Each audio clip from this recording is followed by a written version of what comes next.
Buenas noches. Hoy vamos a tener una mesa relacionada con el tema de la corrupción que está en cierto modo en todos los diarios y está sumamente actualizada, que parte de un trabajo que hizo un grupo del CPA tratando de entender qué era el tema de la corrupción. Nos acompañan el doctor Miguel Blanco, miembro de una empresa y del Foro de Convergencia Empresaria, el doctor Miguel Lipera, miembro del Colegio de Abogados de la Capital, y el doctor Raúl Ple, fiscal de Cámara. La idea que tenemos es que cada uno desde su visión y de su expertise pueda darnos la visión o la idea de la corrupción como la estamos viviendo actualmente. Les vamos a solicitar una pequeña introducción de unos 15 minutos. Iba a estar invitado, está invitado, pero por un problema personal no ha podido venir, que es Claudio Saboya del diario Clarín, que queríamos que sea un poco la figura que los pinche como periodista para que puedan decir otras cosas. Por ahí se han salvado. Y la idea es una exposición de alrededor de 15 minutos sobre los temas que más conocen. Hemos distribuido al conjunto de los socios en un mail y luego haremos preguntas de a grupo de A3 o de A4 o comentarios sobre lo que los expositores. Gentilmente, el doctor Miguel Blanco se ofreció a encabezar, a ser el primer orador. Miguel. Buenas noches. Bueno, yo voy a hablar en general desde el punto de vista del empresario, que yo estoy, digamos, además de estar trabajando en una empresa, he sido presidente y soy director actualmente de IDEA, que es una organización que reúne empresarios, y también estoy coordinando una asociación de cámaras de empresarias que se llama el Foro de Convergencia, que arrancó allá por el 2014, ¿no? Nosotros este tema de la corrupción lo venimos tratando prácticamente desde el principio. Entonces yo le voy a decir un poco los comentarios que nosotros tenemos sobre este tema y nuestro punto de vista. Creo que hoy está, como se dijo, está de candente actualidad, pero solo trasciende a la opinión pública una parte del tema, ¿no? O sea, parecería que lo que nos preocupa, tanto desde el punto de vista periodístico, es el enriquecimiento derivado de la corrupción, el enriquecimiento ilícito y, digamos, de los funcionarios. Pero la realidad es que la corrupción tiene un impacto mucho más grande que esto.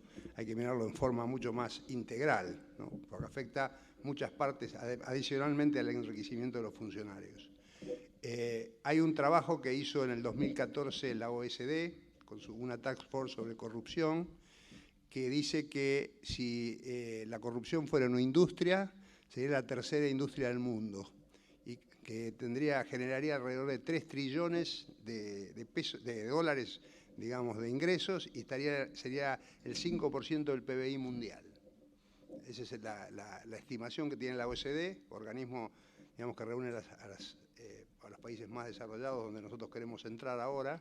Una de las razones por las cuales sancionamos la ley que se acaba de sancionar, que es la ley de responsabilidad penal de las personas jurídicas, es porque era uno de los requisitos para entrar a la OECD, que viene investigando y, digamos, opinando sobre el tema de corrupción, fundamentalmente la corrupción cross-border, la corrupción, digamos, entre países. ¿Qué dice este informe? Dice que la corrupción es el mayor obstáculo para el desarrollo económico, político y social. Y dice que incrementa el costo de hacer negocios, esto es clarísimo, ahora vamos a ver por qué lo incrementa, disminuye la inversión externa y dificulta el comercio, dificulta el libre comercio, genera un despilfarro en los recursos públicos, tenemos ejemplos en nuestro país claras en la industria de la construcción y demás, digamos, y trae como consecuencia servicios públicos defectuosos, excluye a los pobres de los servicios públicos y propicia la pobreza, en realidad, porque esos fondos que se despilfarran podrían destinarse a otros fines, y corroe la confianza pública en el Estado, básicamente. Eso es lo que dice la OSD. Y desde el punto de vista del empresario, esto lo opina la OSD, digamos que es un foro de países, llamémoslo así. Desde el punto de vista del empresario, nosotros coincidimos totalmente con esta conclusión, ¿no? Creemos que es un factor sumamente negativo para el empresario que quiere trabajar bien. Y muchas veces impide. ¿Cuál es la finalidad del empresario? El empresario, digamos, tiene como finalidad, digamos, es lo que se le reconoce al empresario como, digamos, el elemento fundamental de su accionar, es la posibilidad de generar puestos de trabajo, generar actividad económica, buscando la rentabilidad de sus empresas para que esto sea sostenible.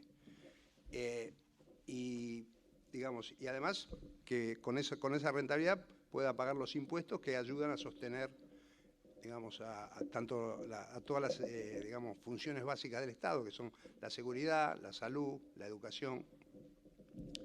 Esto, evidentemente, en esta definición, cuando pensamos en el empresario como un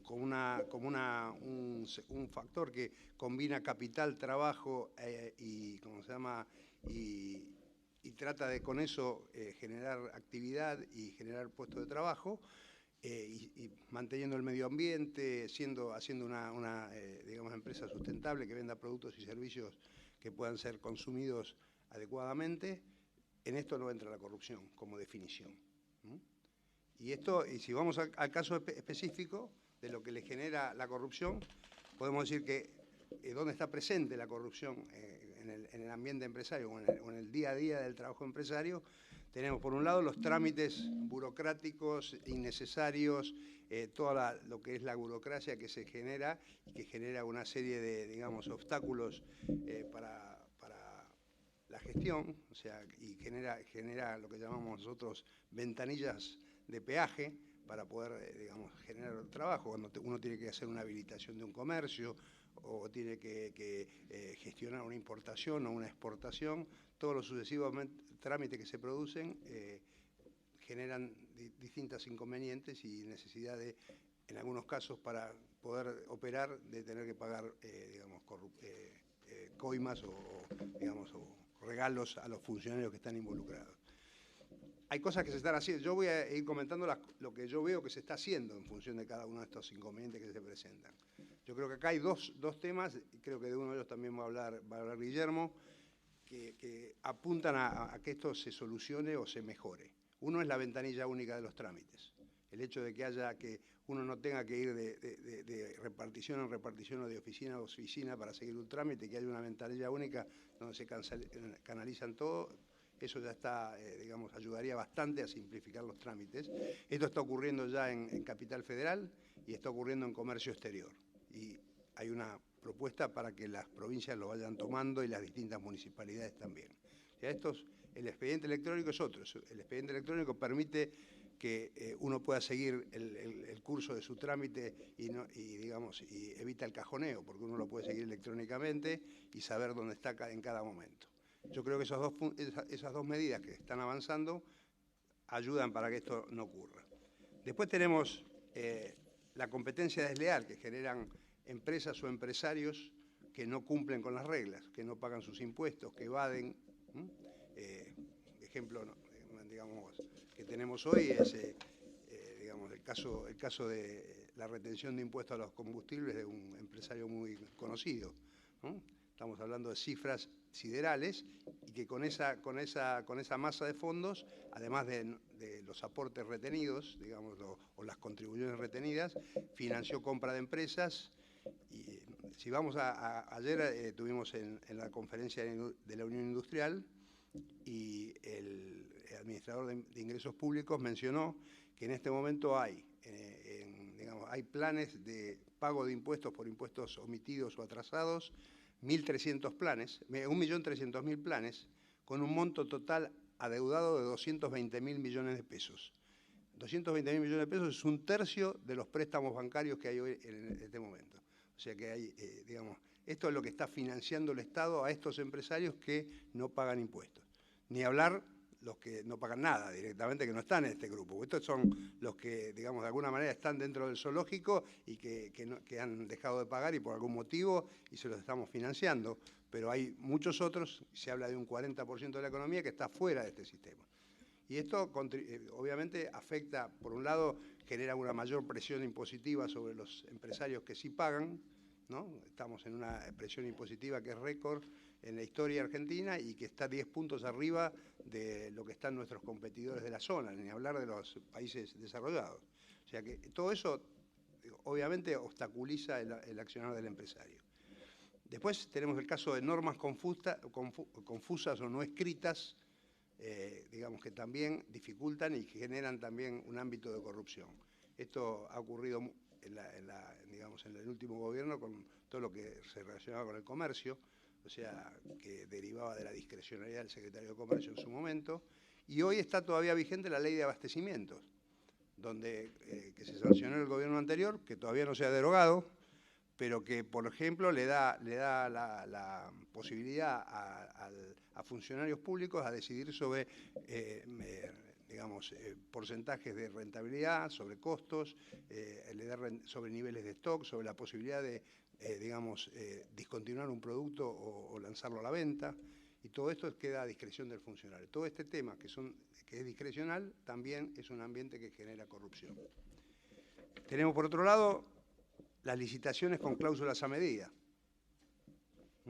Hoy, digamos, hoy esto también está, la ley de acceso a la información pública que está en vigencia, lo que se está haciendo con las licitaciones que se publican y sus resultados contribuye a que digamos, esto sea más transparente y que haya empresas que antes no participaban porque sabían que había un club que se llevaba las licitaciones, que hoy puedan participar y competir, y el efecto que estamos viendo es que hay entre un 30 y un 40% de baja en los costos, sobre todo en licitaciones de construcción.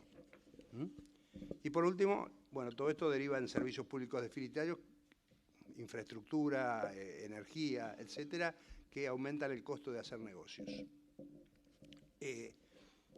Todo esto lleva a que el empresario tenga que distraer parte de su enfoque en hacer rentable su empresa y a mejorar sus factores de producción y a trabajar mejor, para tener que distraerse en todos estos temas que no deberían existir, ¿no es así? Y en algunos casos directamente lo impulsa a no invertir, ¿no? O sea, la inversión está relacionada con esto, o sea, porque cuando uno tiene que decir, una cosa son las empresas que están ya en el país y que, digamos, tienen ya instalado su fábrica y tienen, digamos, que seguir reinvirtiendo porque así lo necesitan, y otra es la que tienen las nuevas que tienen que venir. Las nuevas que tienen que venir pueden elegir entre países que tienen distintas condiciones y obviamente digamos, a diferencia de condiciones, la inversión se va a otros lados, ¿no? Nosotros, cuando analizamos la inversión extranjera que hay en nuestro país, vemos que comparado con cualquiera de los países que nos rodean, tenemos una mucha menor tasa de inversión. Todo esto hace que, digamos, esto se ha discutido extensamente en los ambientes empresarios y nosotros hoy estamos en una posición, y yo creo que tiene un bastante grado digamos, de uniformidad, en el sentido que los empresarios tienen que tomar un rol activo en el tema de corrupción, que tienen que denunciar los casos que les consta donde hay casos de corrupción, y que tienen que sancionar éticamente a sus colegas, ya sea en las cámaras o en algún otro ámbito, aquellas empresas que se apartan de los códigos de ética. Entonces, nosotros esto lo hemos discutido en IDEA, digamos, y lo hemos discutido también en el Foro de Convergencia. El Foro de Convergencia el año pasado, digamos, discutió internamente y emitió lineamientos de un código de ética que se mandó a todas las cámaras afiliadas como guía para poder sancionar. Algunas ya lo tenían, ese código de ética. Las cámaras binacionales que están dentro del foro ya tienen, por ser empresas, digamos, representar a empresas de otros países, ya tienen un código de ética. usamos parte de eso como guía para esto, y hoy estamos discutiéndolo también en IDEA, digamos, un código de ética para nuestro... Creo que esto es una cosa fundamental, un código de ética que diga alineamientos de buen funcionamiento y que tenga un régimen sancionatorio para las empresas que no lo cumplen. También hemos venido trabajando muy activamente en todo lo que es, digamos, las regulaciones relacionadas con esto. Allá por el año enero de 2016 fuimos una delegación del Foro de Convergencia a la jefatura de gabinete y tuvimos una reunión. Fuimos con la preocupación que teníamos del lugar donde figurábamos en la lista de Transparencia Internacional. Éramos el número 107, digamos, debajo de países que la verdad que no tienen nada que ver con Argentina, y dijimos que queríamos trabajar en forma conjunta con las autoridades, digamos, en tratar de mejorar esta posición, porque este tipo de rankings afectan la inversión. O sea, afectan no solo la inversión, sino también las tasas de interés que paga Argentina por endeudarse. Digamos, el gobierno nos dirigió hacia la Oficina Anticorrupción, que en ese momento estaba trabajando en un proyecto de ley, que es el que ahora se acaba de sancionar. Esto estamos hablando de marzo del 2016. Empezamos a trabajar en ese proyecto desde el momento 1.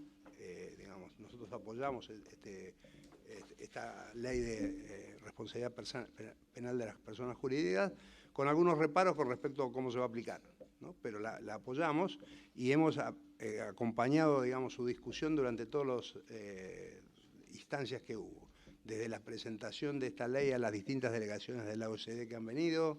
Hemos estado presentes, hemos expuesto, y en la discusión tanto en Senado como en diputados hemos estado presentes y hemos dado nuestra opinión. Afortunadamente, después de la media sanción de diputados que había digamos, transformado el proyecto en un engendro, en Senado esto cambió y se modificó sustancialmente el proyecto que se había aprobado en diputados, y ahora se ha sancionado ese mismo proyecto de Senado, quedó una ley que es bastante más razonable.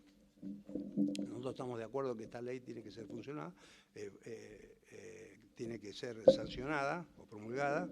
Nuestra preocupación es cómo se va a aplicar, o sea, porque estamos hablando de temas, en algunos casos, que tienen que ver con se va a aplicar en la justicia penal, y tiene que ver con temas que a lo mejor son muy específicos de la empresa. Entonces, la preparación de fiscales y jueces para tratar esos temas es preocupante, y nos preocupa también la extensión de los juicios, porque supongamos una empresa que cotiza en bolsa que sea acusada de esto, obviamente, y que, digamos, se trabe un juicio, va a tener que arrastrar eso hasta que se define el juicio. Entonces su acceso al capital, su posibilidad de aumentar capital en la bolsa, etcétera, va a ser durante mucho tiempo. Hoy estamos hablando de juicios por corrupción que llevan 14, 15 años. Entonces esto afecta muchísimo el tema.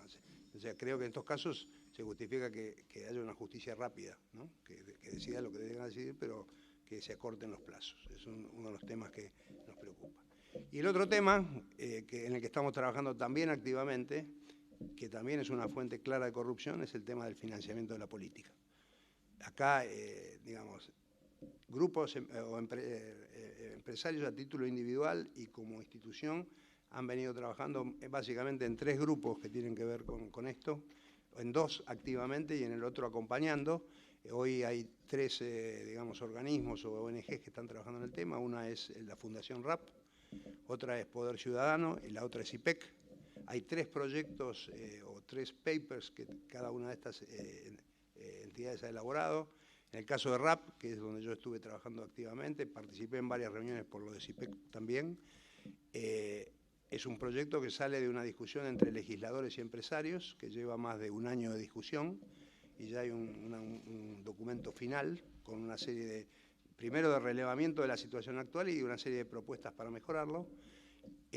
También hay un proyecto de CIPEC y hay un proyecto de Poder Ciudadano. En el último coloquio de IDEA en Mar del Plata, que fue en octubre de este año, hubo una mesa redonda, un almuerzo, donde se presentaron los 3 proyectos y hubo una discusión entre empresarios y legisladores sobre el tema, y ahora se está elaborando un resumen de los tres proyectos como input para cuando este tema se trate en el Congreso. creo que es un avance muy significativo esto. Una de las principales medidas es la bancarización de los aportes, que digamos, le daría mucho más transparencia a todos, pero esa es una de ellas, nada más. Hay muchísimas medidas que están propuestas y por lo menos los legisladores que estaban de todos los partidos que están presentes en el equipo que yo trabajé están de acuerdo con esto. O sea, la corrupción es un problema que tenemos que atacar seriamente. Se dice que hay corrupción en todos los países, pero el grado de corrupción que tenemos en el nuestro es muy alto y entorpece todo. Claramente afecta a la inversión, afecta a la operatoria de las empresas y tiene que ser corregido con la ayuda de todos. Así que ese es mi comentario.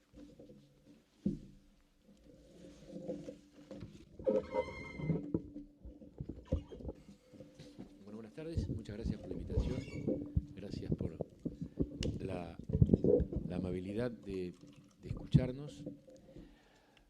Somos el país número 107 y somos el país número 107, tenemos políticos argentinos que en materia de medición de corrupción están en el lugar 107, Administración de Justicia, que en el ranking mundial está en el número 107, empresarios que están en el lugar 107, y somos una sociedad que estamos en el lugar 107. Con lo cual, lamentablemente, este es un problema cultural. Y no me voy a quitar el sayo de decir que yo trabajo en Comodoro Pi, con lo cual la palabra Comodoro Pi es bastante significativa para lo que significa la lucha contra la corrupción en Argentina. La demora de los expedientes, como hacía referencia Miguel, la existencia de causas que tienen una inexplicable demora, como seguramente va a explicar Guillermo, y también la existencia de una administración de justicia que no satisface lo que la sociedad está pidiendo, con deficiencias que tienen que ver en lo intrínseco con el comportamiento de algunos integrantes. No vengo a traer la solución, porque yo también soy parte del problema, formo parte del Poder Judicial, del Ministerio Público, pero también con un sistema normativo bastante antiguo, un código que tiene cerca de 100 años, es un código de procedimientos penal para combatir la corrupción que sigue al Código de Rocco de 1930 de Italia, con un mecanismo por el cual la necesidad de contar con prueba hace que se requiera información a los mismos organismos sospechados, de modo que no es anormal escuchar que cuando un juez vaya a ordenar un allanamiento, una investigación de corrupción, como tiene que usar a la policía, que depende del Poder Ejecutivo, cuando llega con la policía al lugar del allanamiento, se encuentra con el abogado del imputado, fumando un habano y diciéndole: la documentación que usted necesita ya se la puse en esa caja, se la puede llevar. Y si nosotros hablamos de la necesidad de establecer mecanismos para mejorar este sistema, el mejoramiento del sistema parte de varios aspectos, del empresariado, del sector político, del sector empresario, de los abogados, de los contadores, de una sociedad que tiene que decir que está dispuesta a combatir la corrupción, no una sociedad que está dispuesta a pagar un poquito más en la ventanilla del cine para tener mejor ubicación.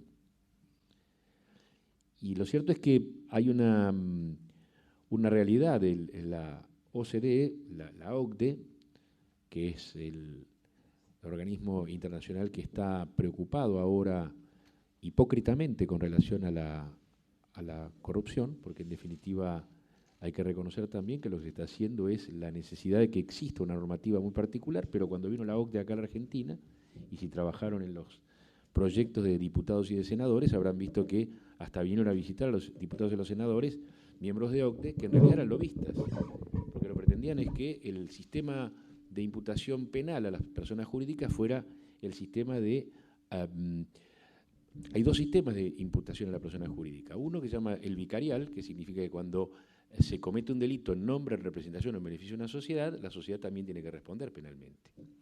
Y otro es por defecto de organización. El sistema por defecto de organización es que hay que probar que hay un compliance y que la empresa actuó a pesar de lo que el compliance le dijo. Con lo cual, el sistema de por defecto de organización, que era el que la OCDE pedía que la legislación argentina estableciera, lo que hacía era ni más ni menos que un lobby para los complianceros. Es decir, un lobby para las grandes empresas consultoras que tuvieran mayor cantidad de clientes entre las empresas argentinas que contratan con el Estado.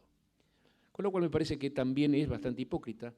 Hipócrita de mi parte decir que la justicia es la solución, porque obviamente no hemos demostrado que tenemos la capacidad como para procesar en determinado tiempo razonable la existencia de casos de corrupción que eran visibles. Pero también creo que hay hipocresía por parte del empresariado cuando formaban parte de un club de personas que iban a una licitación, perdían la licitación y no decían por qué la perdían, porque tenían esperanza de que en la próxima pudieran asociarse con el hijo del comisario para poder ganar la licitación en la próxima.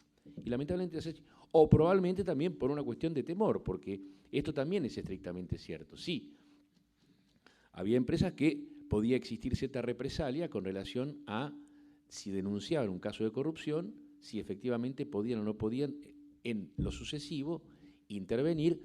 Y creo también que de alguna manera hasta es razonable y es comprensible que probablemente muchos empresarios que tenían miles de empleados establecieron una especie de dilema ético.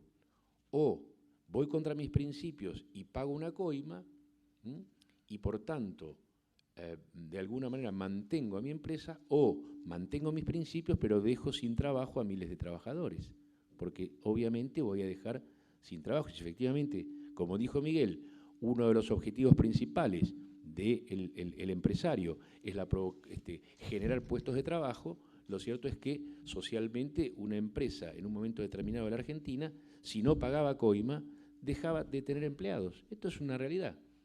Pero remontémonos, y estamos en un club político, remontémonos cuántos años hace que esto es así. Porque esto no es de los últimos 12 años. Desde que tenemos uso de razón que estamos viviendo de esa manera. Lamentablemente, quizá con mayor porcentaje de funcionarios involucrados o con menor porcentaje. ¿Y qué es lo que pide hoy la sociedad? La sociedad pide dos cosas: que vayan presos y que devuelvan lo que robaron. Y todavía no estamos actuando, y en esto también hago mea culpa del sistema de justicia, todavía no estamos actuando con relación a qué vamos a hacer para perseguir el dinero de aquellas personas que robaron. Porque no solamente el enriquecimiento ilícito, el tango se baila de a dos. Por tanto, acá ha habido empresarios que han ganado muchísimo, y no solamente los patagónicos, Miremos las estadísticas y veamos cuáles son las grandes empresas que han ganado licitaciones o que han trabajado con el Estado. Me parece que la invitación a un fiscal tiene por sentido en esta mesa establecer, bueno, una descripción de cómo es el sistema o cómo es el statu quo de lo que significa la investigación judicial, qué es lo que ha fallado, qué es lo que ha provocado la falla y cuáles podrían llegar a ser las soluciones. Con lo cual, no hace falta que les cuente cuál es el sistema judicial que hemos tenido en los últimos tiempos y las demoras y el promedio de trámite de causas de corrupción, que puede llegar a ser por varios motivos. El primero, porque ha existido en los últimos tiempos una infisión en el sistema judicial por parte de estratos políticos que han hecho que la selección de jueces, la selección de fiscales, sobre todo del Ministerio Público Fiscal con la era de la doctora Gil Carbó en adelante, ha provocado la existencia de una gran militancia política que tapaba los ojos respecto de lo que el gobierno de turno hacía y efectivamente solamente estaba para tratar de ver si atajaba los penales o le pateaba algún penal al opositor.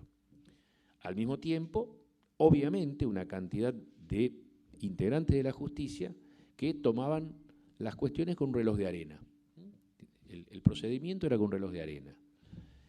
Algunos casos, incluso, ese reloj de arena, cuando se lo agilizaba un poco, también se encontraba con que era imposible avanzar en algunos casos en los cuales el sistema político tenía cooptado todo lo que significaba la provisión de información.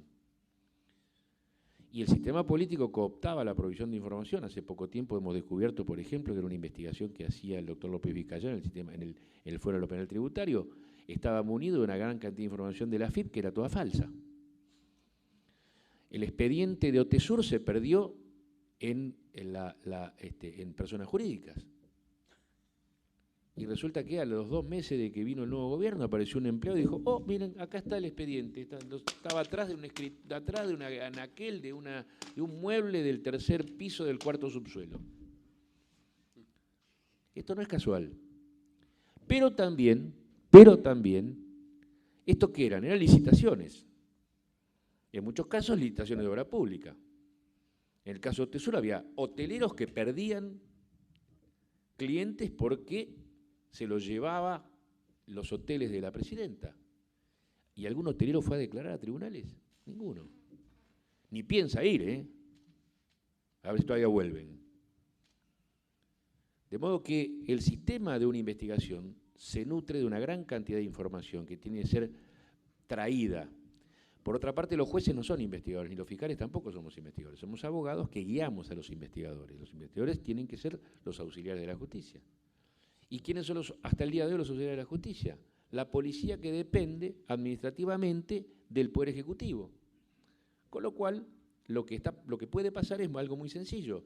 Cuando un juez ordena que se haga una investigación en determinado sentido, el jefe de esa dependencia se encuentra con el dilema de obedecer al juez, con lo que puede llegar a peligrar su cargo, o lo que hace es tratar de consultar a su superioridad si efectivamente devela todo, la mitad, un cuarto o los 3/4. Y hay también otros factores que también hay que tener muy presentes en lo que significa el tema corrupción, que pasa por una situación muy particular. Este no es un país de alemanes corruptos que vinieron a gobernar o a administrar fondos de los argentinos puros y pulcros. Esta es la sociedad argentina. Y la sociedad argentina también se tiene que hacer cargo. Se tiene que hacer cargo el político cuando el financiamiento del partido político para una próxima elección viene dinero donde no se sabe dónde. En los últimos años, hasta el dinero del narcotráfico se involucró en el sistema de lo que era la campaña política, con muertos en el camino, 3 muertos vinculados con la efedrina, y la sociedad de a poco parecía adormecida, parecía ese cuento de la ranita que uno pone en el agua y me va poniendo la que hierva de a poco, no es la rana que uno la tira en el agua hirviendo, que salta, que el agüita fría en la cual está la ranita se va quemando y se hierve la ranita. Y la sociedad le pasó lo mismo. Y creo que desde el sistema judicial tenemos una deuda muy grande con la sociedad porque todavía no hemos llegado a efectuar o a tener sanciones razonablemente justas, sanciones que satisfagan a la sociedad con relación a la corrupción que ha habido. Tenemos unos cuantos exfuncionarios presos y 2 o 3 empresarios patagónicos presos, pero hay otros empresarios que deberían estarlo. Y estamos en una situación muy particular, porque en definitiva también metemos preso a determinados personajes solamente porque tiraron un bolso con dólares, pero tenemos otros que provocaron muertes en determinados ámbitos y todavía no están presos. ¿Cuál es la vara que estamos utilizando? Yo creo que, en primer lugar, tenemos que modificar nuestro sistema de enjuiciamiento para que haya un mecanismo distinto de investigación, que haya una policía judicial, que haya un ámbito que dependa exclusivamente o del Poder Judicial o del Ministerio Público, pero que no dependa del Poder Ejecutivo, sea cual fuere, porque podemos estar conformes con el que tenemos o no, pero en definitiva la vida continúa. Y creo que también debe existir un sistema de transparencia. Vamos a tener que llegar sí o sí al sistema del procedimiento electrónico o del expediente electrónico en materia de justicia. Todavía es muy difícil porque tenemos, hasta no nos ponemos de acuerdo cuál es el sistema electrónico de expediente electrónico que tenemos. Nosotros, los fiscales tenemos el FiscalNet, el Poder Judicial tiene el Lex100. Entonces no sabemos todavía, nuestro sistema es si queremos encontrar algo, en el Lex100 lo podemos encontrar, pero si no está en el Lex100 está en el FiscalNet, no tenemos acceso, yo no puedo acceder al a ver.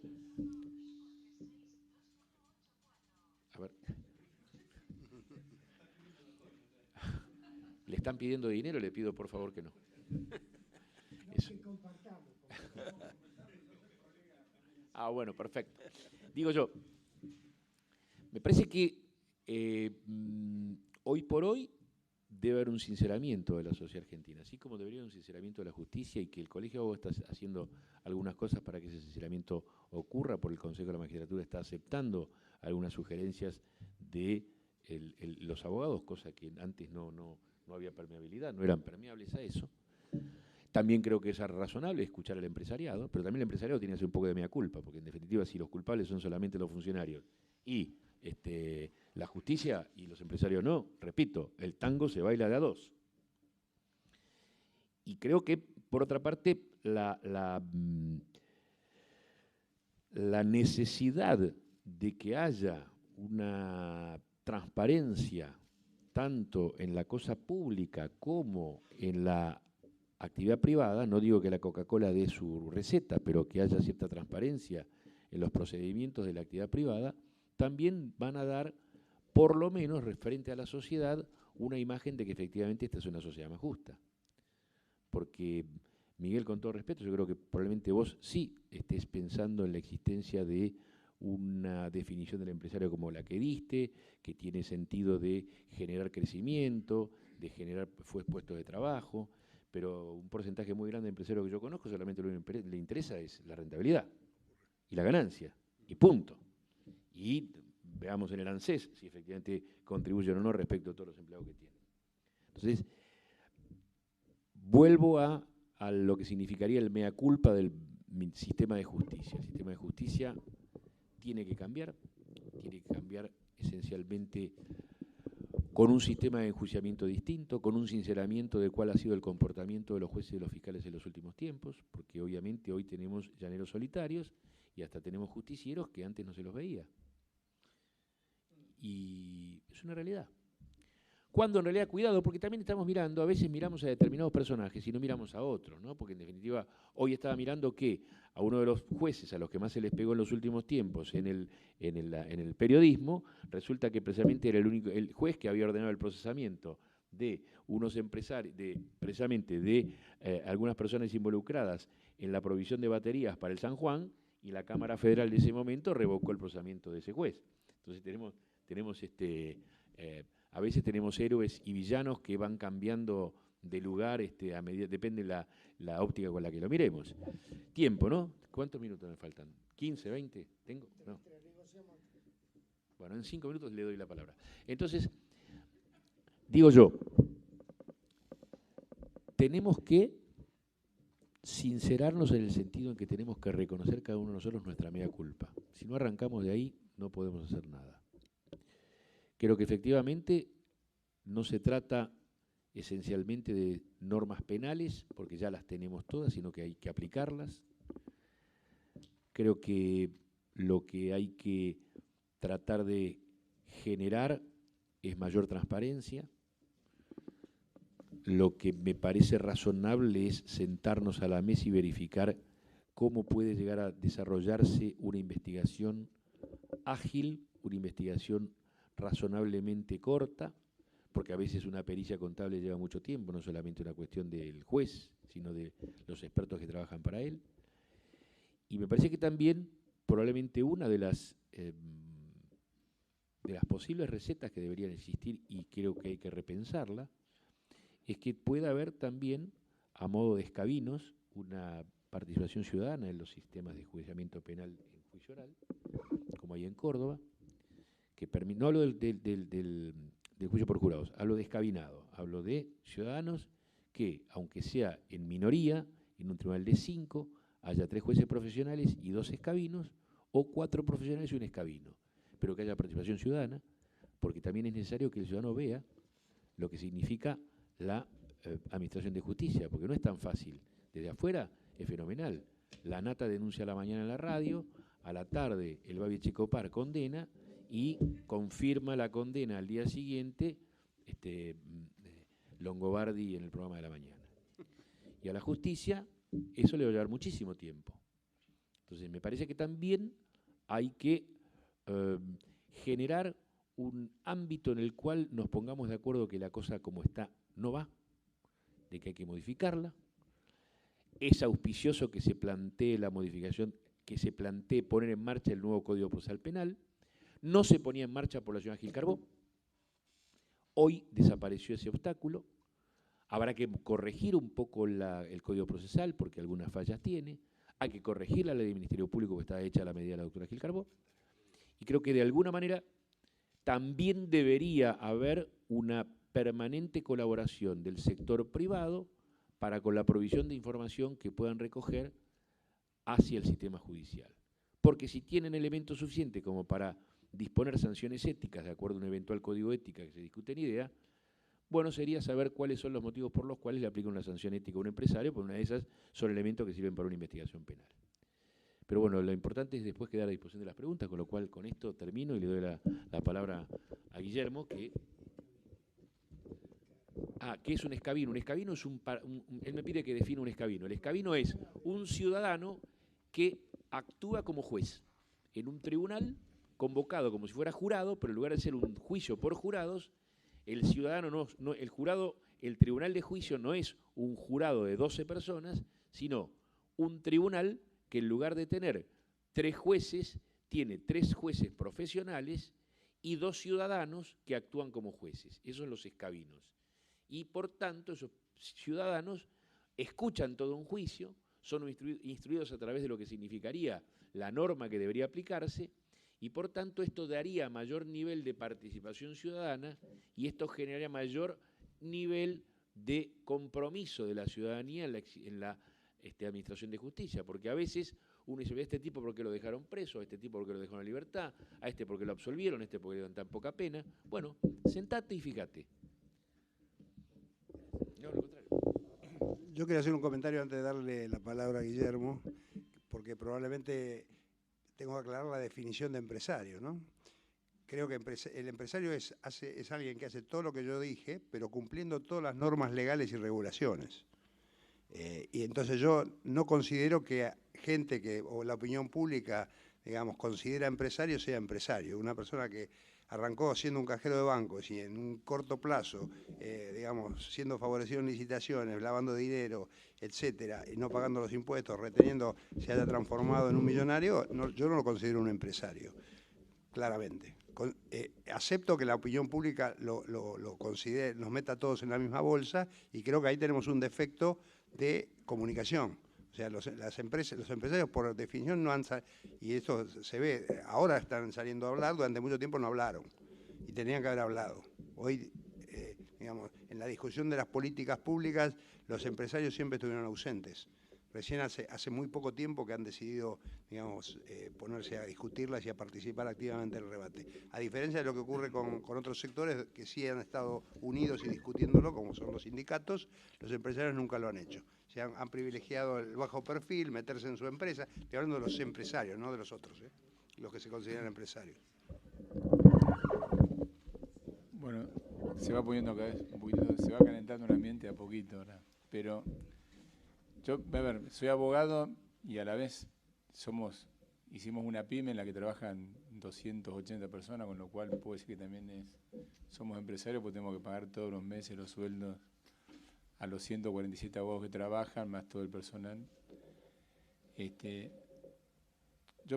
primer punto es que presidente del Colegio de Abogados de Ciudad de Buenos Aires, que es el colegio de afiliación voluntaria, es decir, cumple 105 años del año que viene, y como objeto principal en el estatuto figura propender a la mejora del Poder Judicial y la independencia de los poderes. En realidad es muy difícil, yo creo que todos tenemos algo que ver en esto y no me gustan las posturas maniqueas, no creo que estén todos los buenos de un lado, los malos del otro, el tema está muy repartido, hay buenos y malos mezclados por todas partes, y hay gente buena que a veces se equivoca o comete actos que no están bien, y viceversa.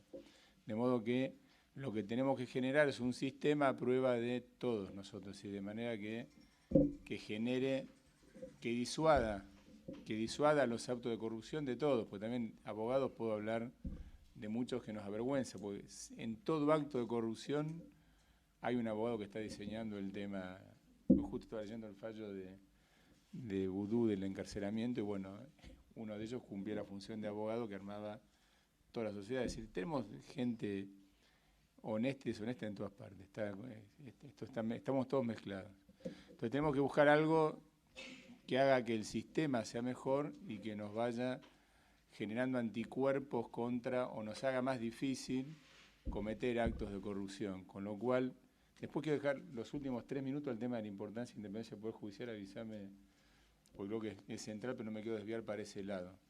Sino que quiero hacer hincapié, bueno, ¿cuál es el punto en el que creo o creemos en el colegio que más alto impacto va a tener a la hora de generar un punto de inflexión en el tema de la corrupción? Y nos parece que es el tema de la transparencia, claramente la transparencia, porque cuando hay opacidad es más fácil hacer macanas, cuando todo está a la luz del día, arriba de la mesa ya cuesta más hacerlo, porque ya viene uno se está exponiendo, entonces la probabilidad de cometer los actos deshonestos es más baja. A raíz de esto, en el Colegio de Abogados pedimos una auditoría a la Justicia Federal. Fíjense qué punto, ¿no? Porque nosotros trajimos a Moro, invitamos a Moro de Brasil, vino, y claro, ellos empezaron a hacer el cambio, ellos con fiscales y después la opinión pública. Acá nosotros empezamos sospechando, porque sospechamos de la justicia, de los jueces federales, en lo penal, después vamos por los otros, que son, me parece que le tenemos tanta desconfianza como los penales, no a todos, ¿no? Pero pedimos una auditoría, conseguimos el apoyo de 32 entidades, desde entidades empresarias hasta ONGs como Poder Ciudadano, ADC, bueno, fuimos el Colegio Público de Abogados, la Federación de Colegios de Abogados de todo el país, también estuvo firmando, y pedimos una auditoría ante el Consejo de Magistratura sobre los últimos 20 años de actuación de los jueces federales. ¿Por qué? Porque no solo por lo que uno viene escuchando y le vienen contando de lo que va pasando, porque uno, a ver, yo les podría decir que soy casi un confesor, porque escucho a muchos que andan lamentándose, otros que todo se sabe, en Argentina no hay secretos. Entonces nos pareció bueno decir, bueno, pongamos negro sobre blanco quién es bueno y quién es malo en la justicia federal penal, y optamos por 20 años para que no nos digan que era un trabajo sesgado para hacer foco exclusivamente en la última década. Dijimos, nos vayamos 20 años para atrás, porque además nos parece a nosotros que empezó a empeorarse el tema en la justicia federal en la época del gobierno de Menem. Por lo menos estamos convencidos de eso nosotros. Recuerden la famosa anécdota de los jueces de la servilleta y demás. Entonces lo hicimos bien para que no nos digan que, bueno, mira, esto es nada más que por los K, que no, mira, vamos para atrás, 20 años. ¿Por qué al Consejo de Magistratura? Y esto es importante, porque hay un artículo en la Constitución que dice que el Consejo de Magistratura tiene, entre sus atribuciones, tiene que asegurar la eficaz prestación del servicio de justicia. Entonces, si la justicia no es eficaz, es responsabilidad del Consejo de Magistratura, porque está puesto exclusivamente en la Constitución. Y además son quienes eligen los jueces y quienes deciden si se inicia o no un juicio político un juez. Con lo cual, si hay un lugar a donde hay que ir a pedir esto, es el Consejo de Magistratura. Costó bastante, no fue fácil convencerlo. En esto debo destacar, nos ayudó mucha gente, por ejemplo, Diana Cohen Agrés, de Usina de Justicia, que también trabajó, porque nos puso también un rostro humano lo nuestro. Éramos como todas ONG muy de abogados, empresarios, investigadores, pero Diana vino con su grupo, que no sé si saben, pero ella, digamos, ayuda a una cantidad de gente que ha padecido y que han sido víctimas. Con lo cual nos ayudó muchísimo y terminamos de persuadir a los que no tenían muchas ganas todavía de hacer lugar a la auditoría. Se aprobó por unanimidad, hasta lo votaron también los de la oposición. Y bueno, empezó el trabajo. Ahora ustedes me dicen, bueno, ¿cuánta gente trabaja en el Consejo de Magistratura? Hay 700 plantas estables, más con todo, son 1000 personas. Yo les pregunto, ¿cuántos auditores tiene el Consejo de Magistratura? Que además está puesto, hay un reglamento, auditores y demás. 3 auditores. 3 auditores. Entonces, como una gran revolución, se nombraron 5 más. Con lo cual, 8 auditores tenían que controlar. La auditoría no era sobre el contenido de las sentencias. porque nosotros entendemos que esa parte hace la independencia de los jueces, porque si no directamente vamos a ir a parálisis por análisis. Nadie se va a animar ni a sobreseer a nadie ni a condenar, porque es siempre opinable, siempre el derecho y los hechos son susceptibles de una interpretación. Entonces dijimos, no, la auditoría tiene que ser sobre datos duros, objetivos. Denuncia, cuándo vino la indagatoria, en qué momento se produjo el sobreseimiento, todos los datos objetivos de los pasos procesales que se fueron dando para ver si los expedientes durmieron una siesta o no durmieron una siesta. ¿Por qué? Porque están las estadísticas muestran que en los temas de corrupción el promedio anda por los 14, 15 años más o menos, y el porcentaje de condenas es muy bajo, pero además siempre son condenados cuando ya no están más en el poder, con lo cual, y además, pescados grandes, pocos. Con poder, en el momento, en tiempo real, muy pocas personas han sido sentenciadas o procesadas. Entonces, siempre me quedó grabado a Menem. Menem era Superman en Argentina. Hacía y deshacía en la justicia lo que quería. Pero cuando ya no estuvo más, aquellos que él pensaba, porque él se pensaba que era muy vivo, y los manejaba, se le dan vuelta, porque gente el juez que se deja manejar y que anda con cosas deshonestas no es confiable nunca, porque voy a confiar hoy si mañana me puedo hacer al revés. Entonces, Menem terminó preso, ¿se acuerdan? Después salió, bueno, y lo mismo después con el tema, ahora lo que pasa nuevamente, durante 10 años no pasó nada, pareciera que todos los funcionarios del gobierno anterior fueron como la Madre Teresa, nada. Ahora de golpe, hay como una catarata de reacción y me parece, hubo una primera reacción cuando gana Macri, pero hubo una segunda, después se calmaron un poco porque no sabían, habíamos de ver qué pasaba si ganaba Cristina o no en la provincia, y cuando Cristina no gana en la provincia, ahí de nuevo se despertaron, pero mucho más, y a mi modo de ver, y a modo de ver del colegio, hubo hasta sobreactuación en esto, y eso no puede ser. Y lo estoy diciendo a alguien que de kirchnerista no tiene nada, pero la verdad, hasta tuvimos que sacar una declaración hace 3 semanas, luego de la detención de Vudú, para decir, señores, ojo con la sobreactuación y cómo usan o abusan de la prisión preventiva.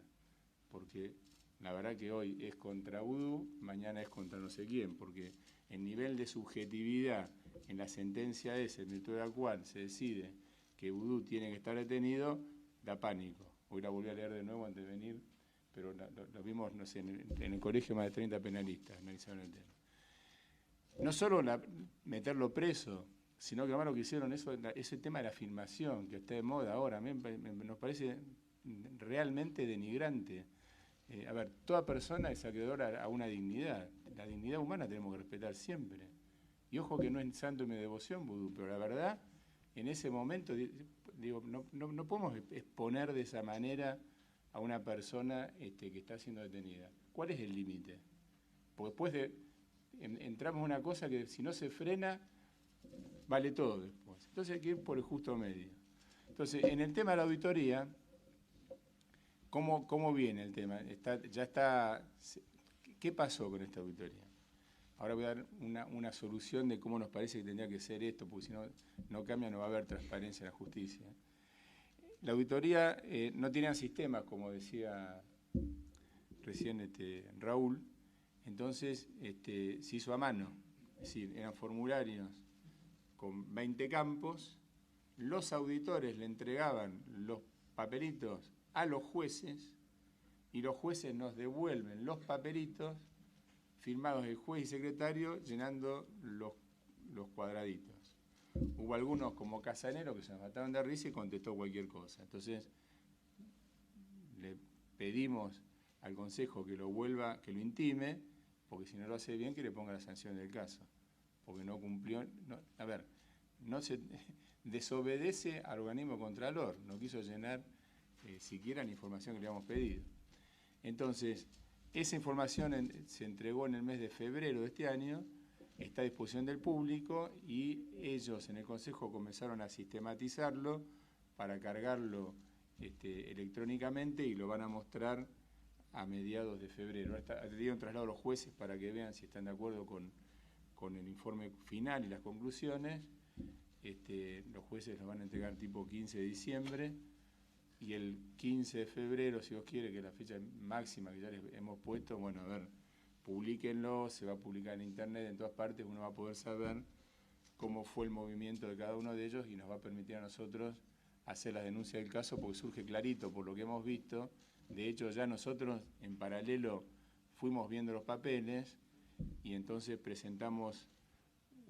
hicimos una presentación respecto al hijo y dijimos, miren, consejo, acá vemos 28 casos, creo que eran, donde desde el requisitoria fiscal para adelante, en trámite, nos parece que no hubo movimiento por años en cada expediente. Entonces le pedimos que el Consejo mande auditores nuevamente o vayan auditores a ver esos expedientes para ver qué había pasado en los casos.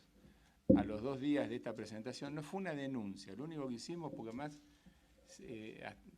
todos nos cambiaron, le buscan ponerle... Nosotros dijimos, mira, vemos esto, preguntale que aclare, porque pone todo en trámite. ¿Qué quiere decir que está en trámite? Que explique. A los 2 días de pasar esto, él hace un descargo y lo pone preso a Vudú. A lo mejor fue casualidad, pero esto fue así.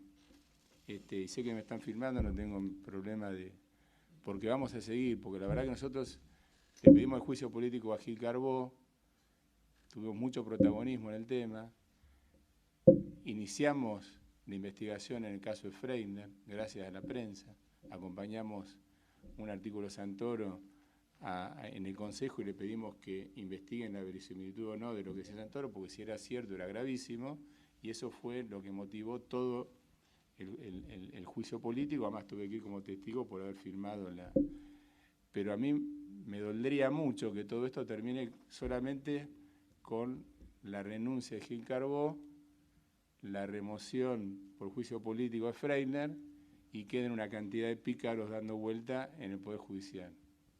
Y en el compromiso nuestro es que vamos a seguir hasta la última consecuencia con todos aquellos que no merecen ser jueces y también fiscales, porque si no es como que hicimos, 2 o 3 giles, la pagaron y los demás se salvaron todos, o se escudan en los detenidos que empiezan o la sobreactuación que están haciendo ahora. Yendo al tema de transparencia concretamente, nosotros creo que tienen que incorporar, la única manera de poder hacer algo distinto, vos has mandado un cuadro que lo que hicimos fue aplicar inteligencia artificial. Esto lo hicimos en el estudio nuestro, es decir, hoy hay uno puede cargar la información y no relacionarla, es decir, yo cargo, si hoy se meten en el CIJ de la Corte Suprema, ponen, o en Google ponen sentencia al hijo Vudú y va a salir la sentencia Vudú. Lo que no va a salir es todos los trabajos que hizo el hijo durante los 8 años, 9 años. No están relacionadas las carpetas, no hay manera de integrar la información y de relacionarla entre sí para sacar conclusiones. Es decir, lo que se hace, el famoso Big Data, es decir, tengo el 100% de información y en función de esa información yo voy jugando y detectando desvíos, anomalías o lo que fuere. No sé si me explico el punto. Entonces, a eso hay que llegar y si no, para nosotros no tiene remedio. Esto se aplica para vender productos hoy en Argentina, digamos, en el mundo. El tema del Big Data es el marketing de este siglo.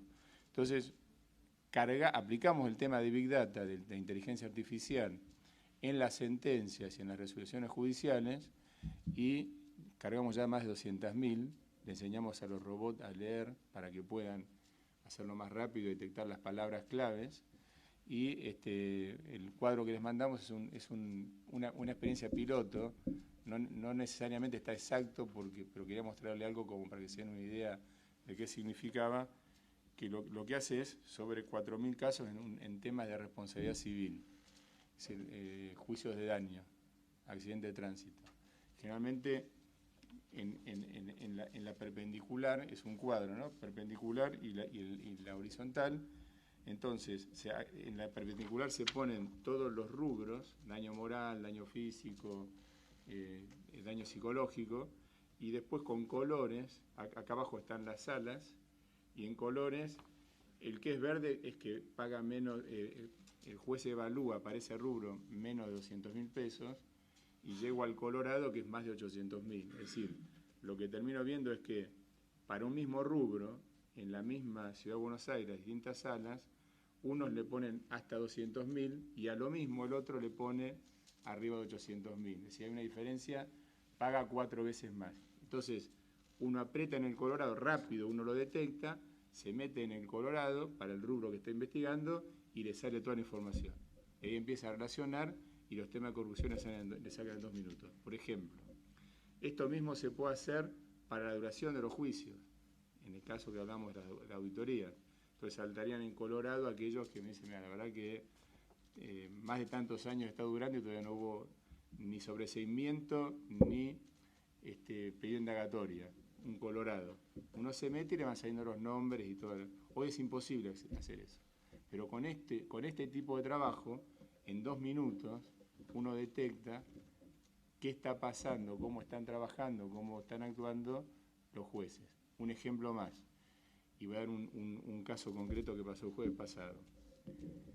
Acá podemos poner regulaciones de honorarios a los abogados y a los peritos, que es un tema donde hay mucha corrupción también.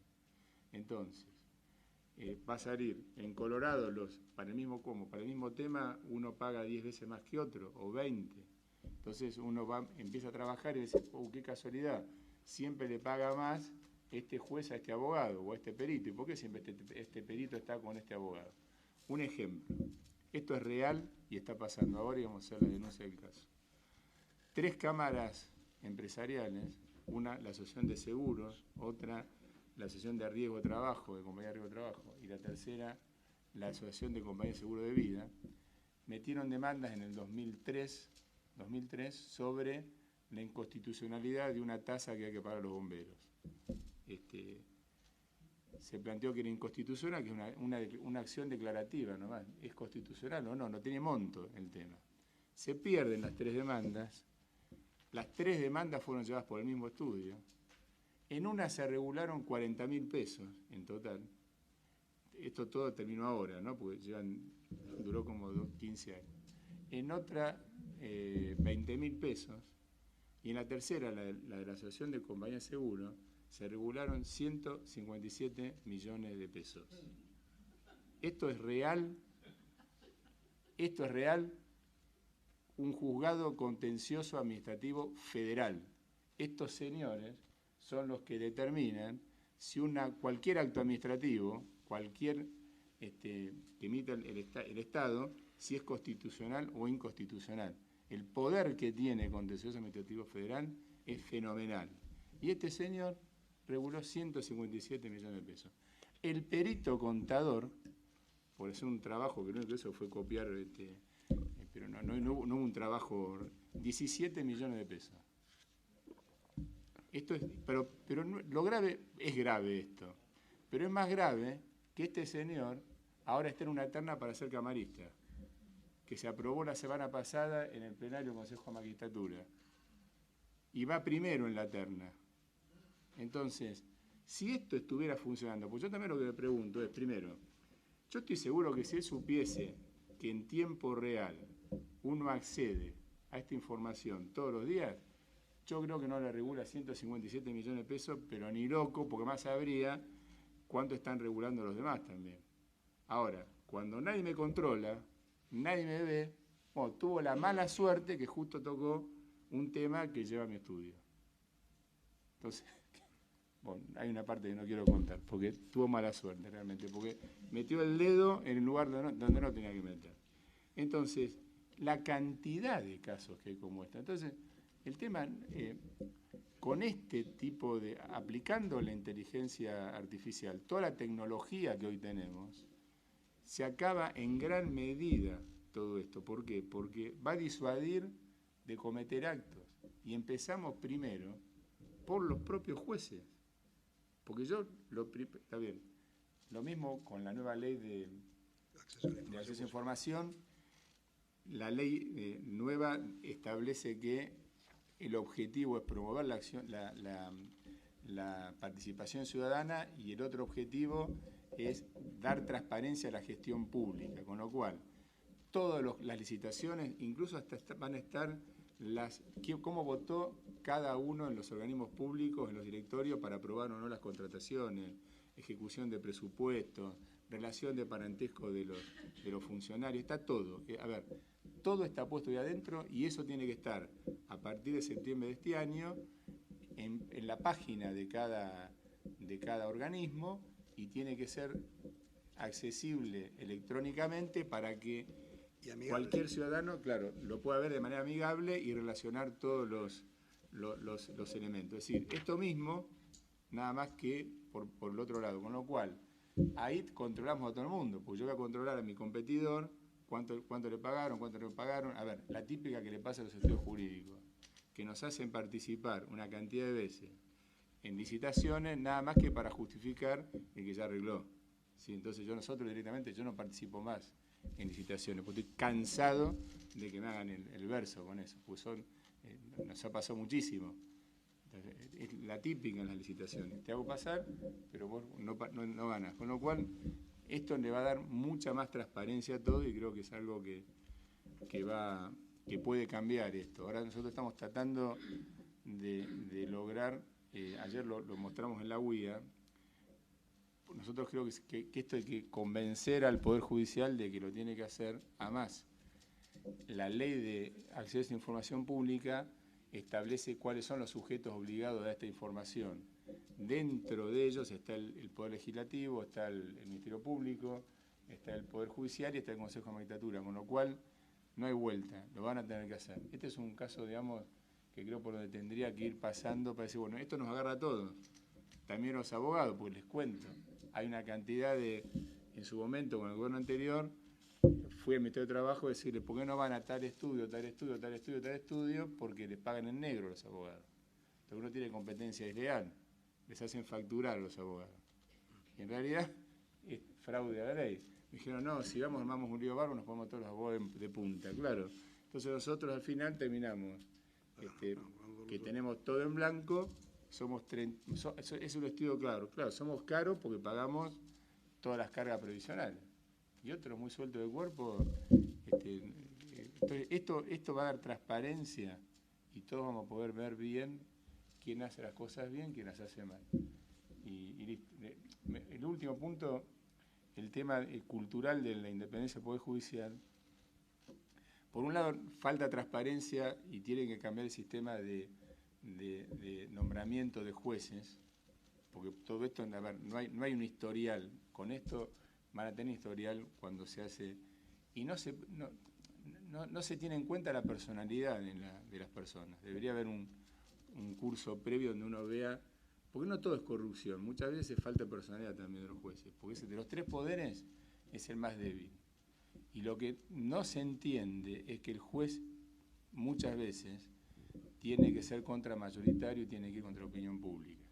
En países como el nuestro, donde somos tan apasionados, que nos vamos de un extremo al otro, porque Menem, yo me acuerdo, cuando Menem aparecía en algún lugar, se le tiraban encima todo para hacer un turco vivo, decían un fenómeno. Después pasó a ser cualquier cosa. Después hicimos lo mismo con Kirchner, con Cristina, ahora, bueno, Macri. Entonces, nos vamos de un extremo al otro. Entonces, como tenemos esos movimientos, la opinión pública acompaña, ¿quién le pone el cascabel a lo que está? Si no está preparada la cultura argentina para acompañar a un juez que le dice que no a la persona que está con poder y que está de moda. Un ejemplo, y termino con esto.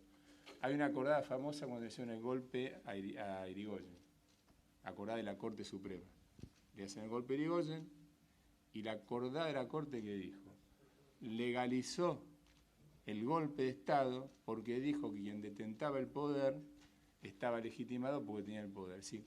Esto lo tenemos tan metido adentro en los genes nuestros nosotros, ¿no?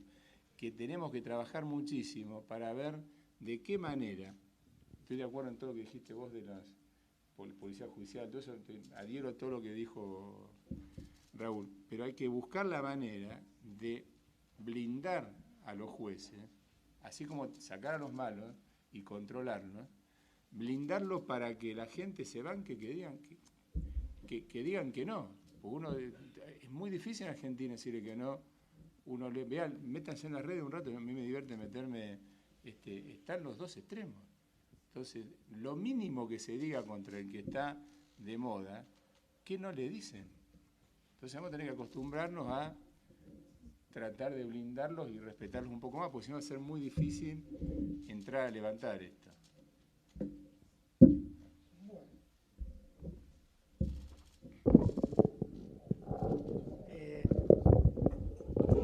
Claudio Saboya se disculpó por no venir, tuvo un problema, envió un documento que consideramos que era interesante distribuirlo entre todos, donde básicamente contempla las opiniones acá vertidas, pero desde una visión del periodismo. Iba a leerlo, pero realmente ha sido muy rica la exposición y como ya está en poder de todos ustedes, lo vamos a dejar así. Las preguntas, vamos a hacer un grupo de 3, 4 preguntas, respuestas, tratemos de que sean concisas y si son comentarios, también precisos. Cacho Lotterstein. Sí, para el empresario empiezo, ¿no? Es un tema que me apasiona. Como ingeniero que trabajé durante muchos años, de los 50, me relacioné con una cámara, que es la Cámara Argentina de la Construcción. Bueno, es cierto que no es la época de Kirchner, la que se manejó las licitaciones, ahí se introdujeron modificaciones en la época de Kirchner, la coima se cobraba por adelantado, cosa insólita, que yo estaba asombrado, pues peligrosísimo la coima por adelantado, porque eso es lo que explica tantas obras paradas. Si ya cobró la coima, ¿para qué iba a seguir poniendo plata en las obras? Si era mejor dar el anticipo por una nueva obra y volver a cobrar la coima. Lo que pregunto es lo siguiente. Vi con asco, voy a decir la palabra, esas declaraciones de la Cámara. ¿Nosotros, coima? No, nunca, jamás. Realmente yo hago esta pregunta y esta sugerencia. Si ellos vinieran y plantearan, bueno, de alguna manera fuimos chantajeados, de alguna manera era imposible obtener una obra sin pagar coima, que yo sé que es muy delicado, que eso nadie está obligado a declarar contra sí mismo, pero de alguna manera el pasado existe, está ahí, está gritando. No les pueden imponer, dicen, muchachos, lo vamos a sacar a patadas de todas las asociaciones empresarias si no dicen la verdad. Bueno, ese es el punto que yo mencionaba y estoy de acuerdo con el doctor Ple cuando lo mencionó, ¿no? Este es el mea culpa que tienen que hacer los empresarios.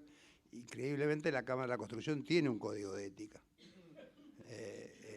Es una de las cámaras que tiene un código de ética, ¿no? No conozco a nadie sancionado por ese código de ética. No sé si Austral Construcciones estaba dentro de la Cámara, ¿no? Pero dentro de la Cámara hay algunos que están en alguna de las causas que se mencionan. Yo creo que sí, que por supuesto este es un caso paradigmático, ¿no? Sí. Sí. Bueno, pero también apunta a esto cuando este gobierno, en esa reunión que tuvimos con Laura Alonso a los primeros momentos de asumir, obviamente el tema de la construcción era el primer tema que iba a encarar, ¿no? Entonces, ella fue al ministerio que manejaba las obras, el de planificación, y no había un solo registro de las obras.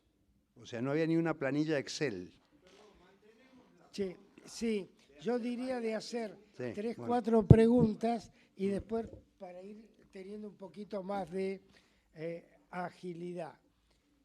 El señor... No, está de atrás, después Tito.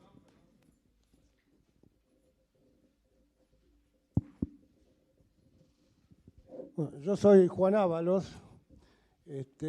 La pregunta que quiero hacer apunta a cuál es el papel del Estado en la lucha contra la corrupción. Acá dijo muy bien el fiscal que el tema de la corrupción se viene arrastrando desde hace muchísimos años, pero yo creo que en los últimos años hubo un cambio de naturaleza de la corrupción y acá Lotterstein habló de coimas. Yo creo que acá lo que hay que hablar es de un flujo de fondos, no de coimas. Y un flujo continuado y una, digamos, repartija de beneficios entre los participantes, que son o los empresarios o los funcionarios. Yo quiero tomar como ejemplo el caso de Vialidad Nacional, porque está muy clarito ahí lo que pasó. Lo que pasó fue que hubo una investigación del Estado, que es lo más lógico, donde se vieron una serie de groserías, porque producto de la impunidad pasó de todo. Hubo anticipos sin obra, obras certificadas y no ejecutadas, es decir, sobreprecios, es decir, montones de cosas que aparecían ahí claramente. Y como muy bien dijo el fiscal, Lázaro Báez es uno de los empresarios, pero ni siquiera es el principal empresario de las obras públicas. Y en la Argentina, durante todo este periodo, hubo muchas obras públicas.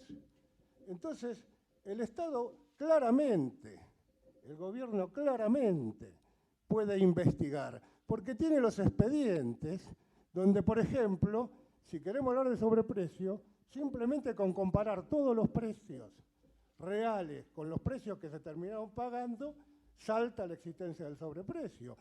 Y muy bien dijo acá, se dijo en la mesa, sobrecostos del 30-40%, y esto lo está diciendo un empresario. Entonces quiero decir que el Estado, acá una vez vino Marcos Peña y dijo que la tarea de la lucha contra la corrupción es de la justicia. Pero no, yo creo que la lucha contra la corrupción es una tarea fundamental del Estado, porque si no terminamos con la corrupción, no hay forma de avanzar en la lucha contra la pobreza o el narcotráfico. Y está todo en los expedientes que está en cada dependencia. Simplemente hay que ir a cada dependencia. Ahí está claro, porque en el Estado, cada vez que se paga algo, tiene que firmar un funcionario. Cada vez que se aprueba algo, hay un comité de evaluación. Es decir, es muy claro poder investigar todo eso, y el Estado lo puede hacer y lo debe hacer. Entonces yo simplemente quería plantear el tema de que acá es necesario que haya un papel activo del Estado. Bien, vamos a seguir con Tito, Marta, y después volvemos a las preguntas, a la mesa. Bueno, yo quería hacer una pregunta y un comentario. La pregunta es para Miguel, ¿no? Sí, vos hablaste del trámite de la ley penal empresaria, ¿no? Que salió un engendro de diputados, la corrigieron bien, entiendo que bien, en el Senado, y que va a ser aprobado. Yo creía que ya había sido aprobado. Recién con Ricardo estábamos comentando eso. Pero independientemente de que vaya a ser o haya sido, mi pregunta es, ¿qué pasó en diputados a la vuelta? Porque normalmente la Cámara iniciadora, con una mayoría absoluta, o sea, la mitad más uno, insiste y se acabó. Digamos. Entonces, ¿cómo fue? Me interesa saber, porque no lo he seguido, si sabés, ¿cómo fue ese proceso que le hizo, digamos, por el cual el Senado, que era apenas Cámara Revisora, impuso su voluntad? Y el comentario tiene que ver con el tema de la acordada de la Corte de 1930. ¿En qué sentido? En el sentido, a mí me parece, obviamente, me parece una acordada monstruosa, es decir, eso que quede claro, pero me parece que hay una cierta ideología de los jueces que es la ideología ejecutivista, y que está actualmente, hay teoría política al respecto. Uno puede leer acerca del estado de excepción, ¿no? Y remontarse a Carl Schmitt, nada menos. Entonces, bueno, eso es una cosa que la teoría política, que no comparto, aunque soy un rendido admirador del genio de Carl Schmitt, pero no comparto en absoluto, ¿no? La teoría política lo puede justificar. Y los jueces me parece que son ideológicamente ejecutivistas. Incluso que a veces, como alguien dijo, sobreactúan, hacen incluso más, sin que el ejecutivo, el nuevo ejecutivo se los pida, ellos hacen mérito. Y me parece que ese es un tema que no hay que darlo por descontado. Y bueno, está siempre así, y me parece que hay, digamos, un tema que hay que controlar y hay que tratar de cambiar los incentivos de alguna forma como para, no diría eliminar ese problema, porque obviamente ese no es un problema eliminable, pero sí aminorarlo todo lo que se pueda. Gracias. Marta, y después pasamos ahí va el micrófono, pasamos a los comentarios de la mesa. Buenas tardes, gracias por las presentaciones que hicieron cada uno de ustedes. Nos contaron cosas horribles, algunas las sabíamos, otras no, pero ya nuestra capacidad de asombro está absolutamente superada. También, por suerte, nos dijeron, y eso es lo que queremos escuchar, qué cosas se están haciendo para superar este tema de la corrupción, ventanilla única, expediente electrónico, las leyes, la ley de acceso a la información, ley del arrepentido, la de responsabilidad penal empresaria, etcétera. Lo que debería hacerse, el transparentar el financiamiento de la política, y la palabra que más repitieron es necesidad de transparencia, transparencia, transparencia. Pero ninguno hizo referencia al tema educación. Ninguno hizo referencia al tema educación. Entonces, yo quiero hacer un comentario y una invitación. El comentario es que sin construcción de ciudadanía difícilmente estos temas sean superables. Y cuando hablo de construcción de ciudadanía me refiero no solo a lo que entendemos por eso, sino también a la educación temprana en cultura cívica. Y quiero dar un ejemplo, porque a veces abordar estos temas genera impotencia porque es tan amplio. Bueno, ¿cómo educamos en cultura cívica? ¿Cómo enseñamos a los jovencitos, a los niños? Quiero dar un ejemplo, y son las contralorías escolares de Medellín, Colombia. No estamos hablando ni de Canadá, ni de Suecia, ni de Nueva Zelanda, que cuando damos ejemplos sobre ellos nos dicen, pero esa es otra cultura. No, estamos hablando de un país latinoamericano absolutamente castigado por plagas tales como narcotráfico, crimen organizado, luchas internas, etcétera. Y Medellín, la segunda ciudad en importancia de Colombia, 3,5 millones de habitantes con su zona suburbana, es decir, es una ciudad grande, y como ustedes deben saber, líder en innovación.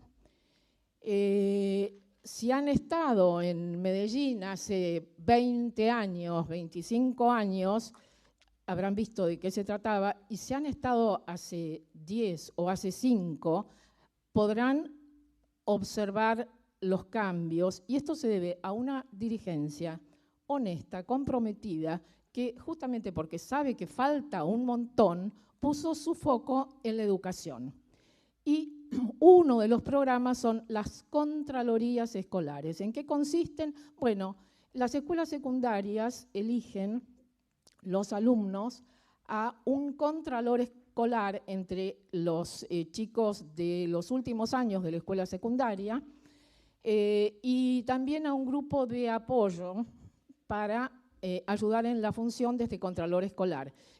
¿Cuál responsabilidad o qué responsabilidad tiene?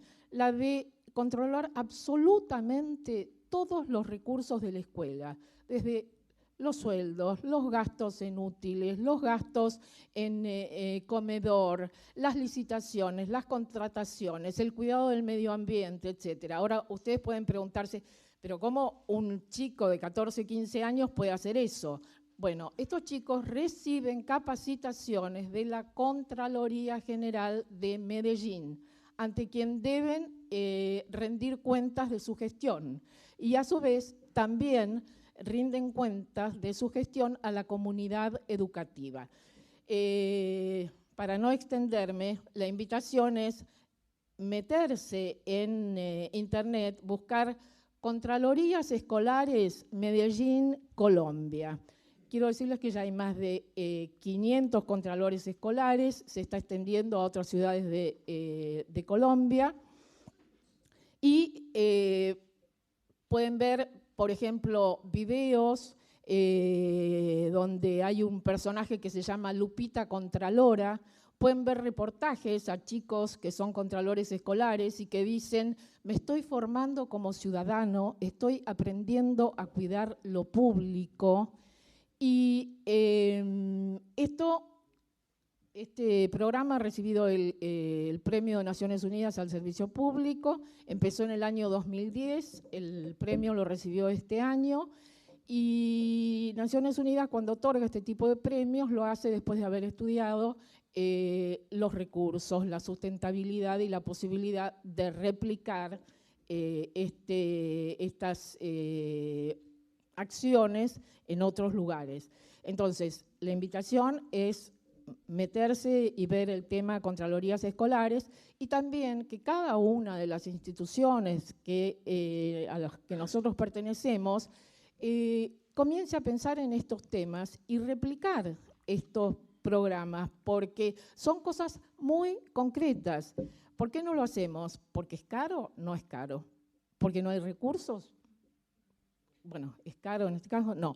¿Porque es difícil? No es difícil. ¿Porque no somos creativos? No es cierto, somos creativos. No lo hacemos porque no nos interesa. Entonces, la invitación es también pensar por qué nos pasan estas cosas, ¿no? Gracias. Bueno, no. Ante las preguntas concretas, no sé cómo los... Bueno, una respuesta a la pregunta. Cuando fue por primera vez digamos, el proyecto de ley a diputados, los que lo modificaron fueron las dos bancadas, la del Frente para la Victoria y la del Frente Renovador. Y eso hizo la mayoría que provocó la sanción de la ley, que fue a Senado. Cuando volvió, solo votó en contra de las modificaciones la bancada del Frente para la Victoria. ¿Qué pasó en el medio? Las elecciones. Esta es mi interpretación del trámite. El Frente para el Renovador apoyó las modificaciones de Senado en la segunda instancia.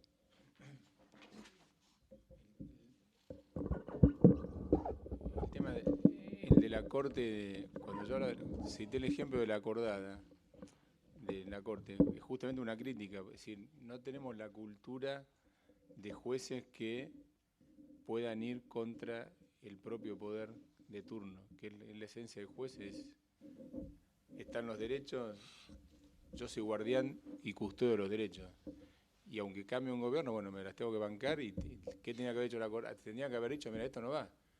Un ejemplo más, ese es un tema cultural, es cierto, el tema de educación, lo que pasa uno lo da por supuesto cuando estamos hablando del cambio cultural, pero es claramente que tenemos un problema de educación muy grande nosotros. El fallo de Jorge Antonio, que es un fallo que a mí me impactó muchísimo, fue un fallo donde, como en primera instancia le dan la razón a Jorge Antonio, en un tema de unos vehículos que tenía... No, eran vehículos que tenían... le habían secuestrado todos los bienes a Jorge Antonio en la Revolución Libertadora. Entonces él veía que había 2 o 3 vehículos que dice, mirá, si los siguen teniendo ahí en un galpón, se pierde la valorización, déjenmelos tener a mí en custodio, total, no los voy a vender, y evito que se vayan desvalorizando, porque el juicio todavía no era ni culpable ni inocente, por ahí, si terminaba inocente, volvían los bienes a su persona. Entonces, en primera instancia, le le hacen lugar a la demanda, le rechazan la demanda, dijeron que no, que los bienes tenían que quedar ahí igual sin usarse. En la Cámara dicen, no, miren, la verdad que mientras no se sepa que es culpable, que tenga los vehículos, total no se los va a llevar, y la Cámara dice que se los lleve. Y cuando llega a la Corte, era tal la presión social que había, y la presión del gobierno, para que no se confirmase el fallo, que se inventó una teoría, que es la teoría de la gravedad institucional, que es una causal que no existe en la Ley 48 para habilitar el ingreso a la Corte Suprema. Entonces, cuando leen esos votos, uno dice, la verdad que la capacidad de creatividad de estos tipos para acomodarse a la ola dominante y no quedar mal con el poder de turno es asombroso. Ahora, después, en función de ese fallo, salieron una cantidad después. Entonces, cuando viene la ola dominante, va para aquel lado y el juez, bueno, entonces lo adapto a tal punto. Eso es lo que tenemos que cambiar. El ejemplo del rugby y el fútbol. Uno va a un partido de fútbol, el referee empezó el partido y ya le dijeron cualquier cosa, un tema de educación. En el rugby no le discuten en Argentina. Los mismos chicos, mis hijos van a la cancha y los tengo que calmar con los referees. Ahora, en un partido de rugby ni se les ocurre protestar. Son dos culturas totalmente distintas. Tenemos un problema nosotros con el principio de autoridad, con el tema de la... Es profundo, pero quería aclararte ese punto. Ojalá hubiera jueces que sean... Y la sociedad tiene que aprender a hacerlo, y los periodistas. Yo tengo un cuñado que falleció, y termino con esto, que sufrió mucho a Neustadt, por ejemplo. Porque en un tema que Neustadt había acusado a alguien, y mi cuñado me decía, mirá, este tipo es inocente.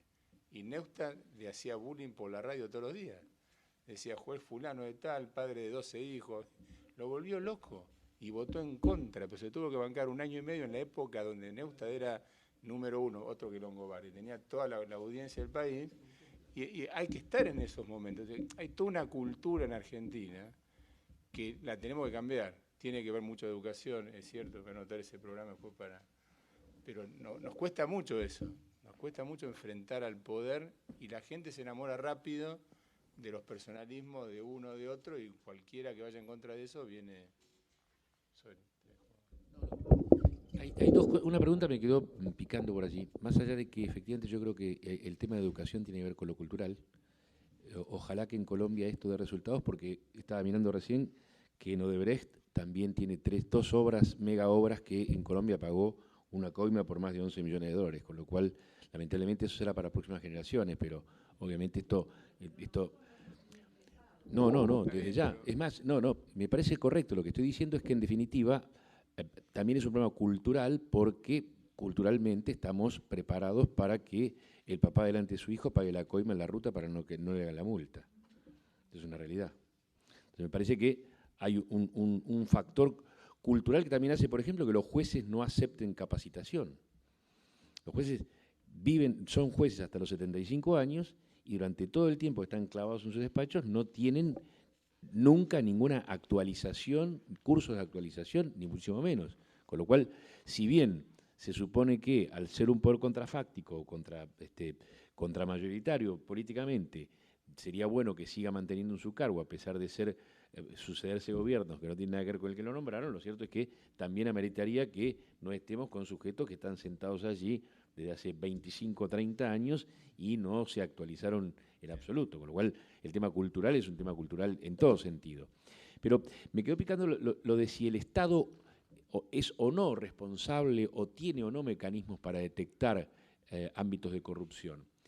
Y yo digo que el Estado lo ha tenido, pero lamentablemente también estuvo compuesto por personajes que eran cómplices de ese ámbito. Es decir, ¿quién estaba a cargo de la SIGEN? ¿Quién estaba a cargo de la AFIP? Que es prácticamente la CIDE económica, porque conoce de nosotros absolutamente todo. ¿Quién era mayoría en la auditoría?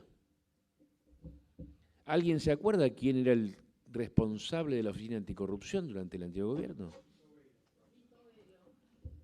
Bueno, ahí tenemos, con parentesco muy particular respecto de algunos involucrados.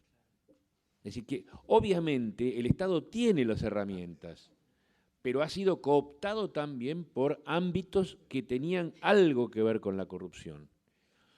Y la corrupción no es solamente el contrato entre un empresario y un funcionario público, o la vinculación del Estado con la asignación de contratos o la asignación de concesiones para servicios públicos.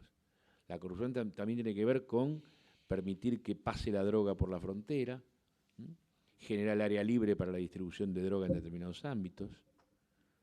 ¿Quién hoy confía en la honestidad del 100% de la policía de la provincia de Buenos Aires? ¿Quién hoy no cree que hubo un área libre para la droga, para la efedrina y para el narcotráfico en la República Argentina? Es casi indetectable, porque donde hay droga hay corrupción. Y si en la Argentina, como dice Naciones Unidas, somos uno de los países que más ha crecido en el consumo de droga, y además sabemos que es un ámbito de tránsito, significa que también allí hay mucha corrupción.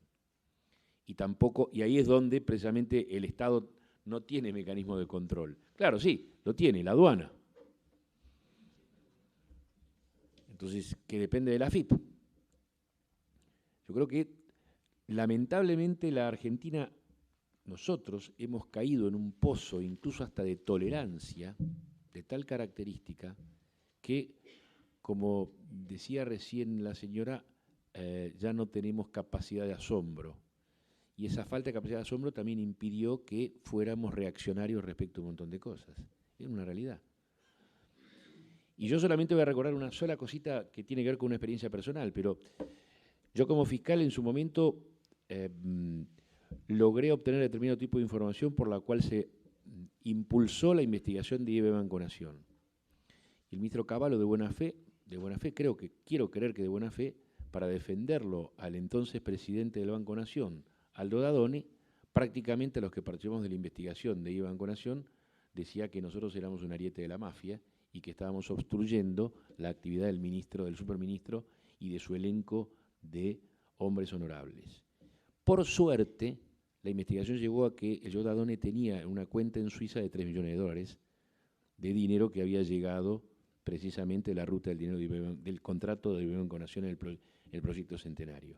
Porque si nosotros no hubiéramos logrado esa prueba, efectivamente también teníamos un ataque del Poder Ejecutivo de turno con relación a los que nos animábamos a investigar el poder. Con lo cual, como dijo Guillermo, tiene que existir también un mecanismo por el cual haya un blindaje respecto a aquellos tipos que hacen una actividad que tiene que ver con la limpieza de la corrupción. Si no tenemos ese blindaje, que existió en un caso, por ejemplo, el caso del fiscal Campagnoli, un blindaje social. Lo blindamos nosotros. Pero no en todos los casos existe ese blindaje, porque en definitiva en la Argentina todos estamos contra todos, pero lo cierto es que tenemos que ir armando un sistema cultural, un crecimiento cultural de todos los sectores oficiales, públicos y privados, para relanzar un mecanismo de mínima intolerancia a la corrupción, mínima. De ahí serán muchos años, como usted dijo.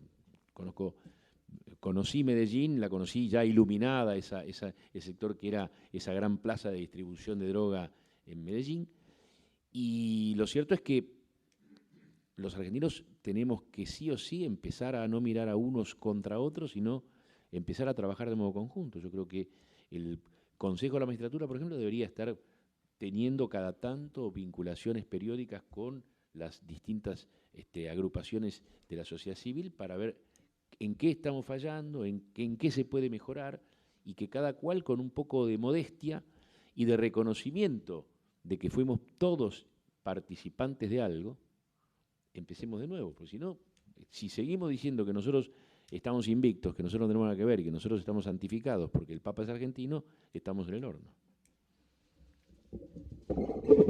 Nos quedan pocos minutos, 15, no, 13 para vos. 13 minutos, 20:47. Sí. Y voy a pedir, Elsa, Federico, Enrique, vos, seamos muy concretos, ¿no es cierto? Así podemos cerrar, irnos antes de las 12 de la noche. Lo mío va a ser muy cortito porque el fiscal Ple mencionó el tema de la Auditoría General de la Nación. Acá en esta mesa faltó hablar del Poder Legislativo y del Congreso y cómo coadyuva a la corrupción. Porque una de las misiones del Congreso, además de dictar las leyes y ser la caja de resonancia de las diferencias políticas, también es controlar las cuentas públicas. Y lo hace a través de su instrumento constitucional u organismo constitucional, que es la Auditoría General de la Nación. Ahora, en la Auditoría General de la Nación hay operadores políticos que se encargan de lavar los informes, de quitarle los cargos a las personas que no se someten al maltrato, ¿no? Y en eso no es solo porque la mayoría era oficialista en el último periodo, en el gobierno anterior, porque también la oposición radical, y discúlpenme mis amigos radicales, también aceptaba estas reglas del juego. En particular, hubo un caso, a mí me tocó trabajar en una auditoría en el área de la Secretaría de Obras Públicas, a cargo de nuestro conocido José Convento López, donde yo me di cuenta que había una irregularidad entre lo que decía la contabilidad presupuestaria y lo que decían las actas de una obra pública que había que controlar. Entonces yo me emperré, digámoslo así, es decir, bueno, pero acá tenemos que ver, pero acá tenemos, bueno, no hubo forma. El responsable de la gerencia, de la comisión supervisora de esa gerencia, era un radical, que todavía está en la auditoría, y me dijo, esto no se incluye en el informe. Entonces no es cuestión nada más que la mayoría oficialista, están todos involucrados.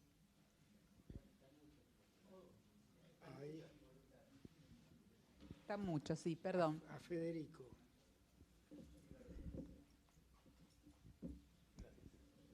Sí, en realidad dos preguntas / comentarios. El primero, muy interesante el tema del Big Data y Analytics. La verdad yo me dedico a esos temas, por eso me resultó como muy interesante.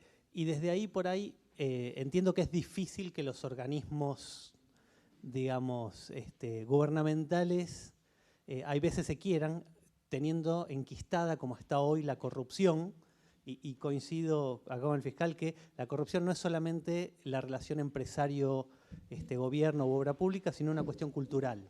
Entonces, la pregunta es, si bien esto no es fácil, porque si no me quedo sin laburo, pero tampoco es tan difícil como para que por ahí desde las ONGs se pueda empezar a trabajar con empresarios honestos, con fiscales honestos, en implementar esto y publicarlo. Por más que no sea un valor oficial desde el gobierno, ¿no? O sea, ¿qué podemos hacer como para poder empezar a eso?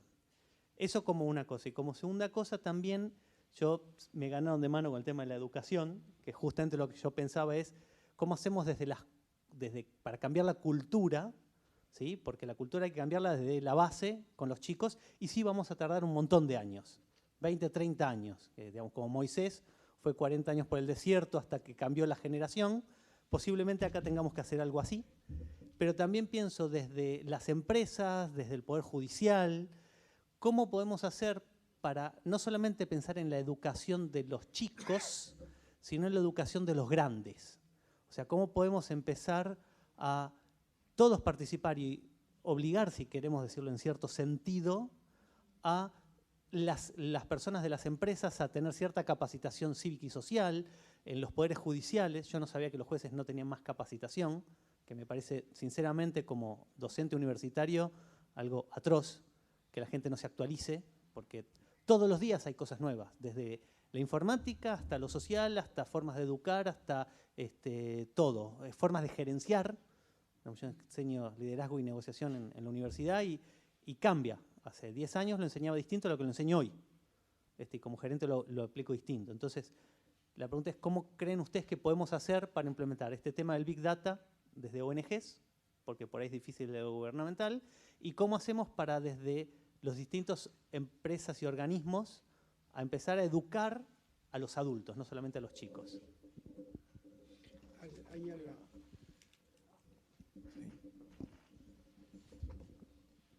Bueno, yo soy Roberto Lescano, soy ex juez de la Cámara Nacional de Apelaciones del Trabajo, 22 años estuve allí, alguna experiencia tengo, y lo he escuchado muy detenidamente al doctor Lipera en las apreciaciones que ha hecho con respecto al comportamiento que está asumiendo ahora la justicia y más concretamente en el fuero federal.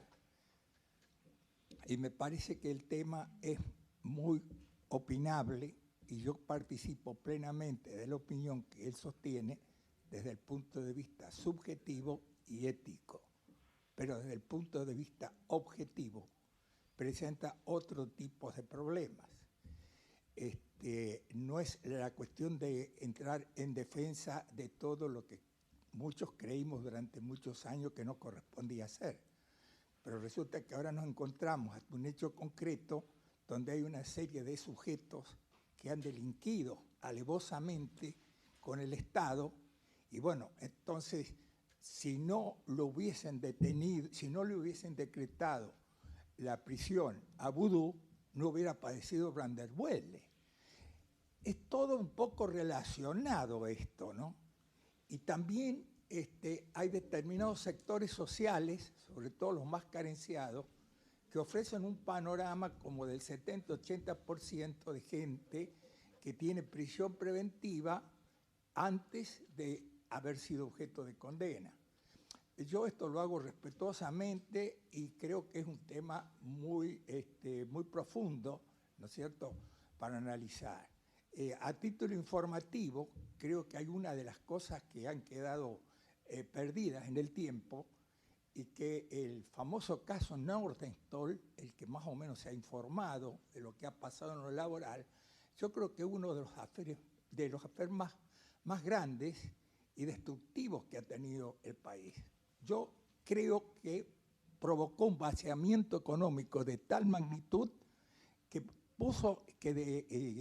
descalificó al gobierno de Raúl Alfonsín.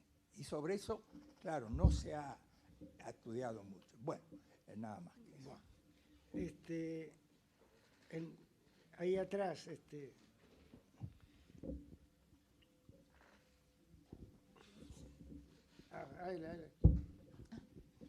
y les pido, te pido disculpas.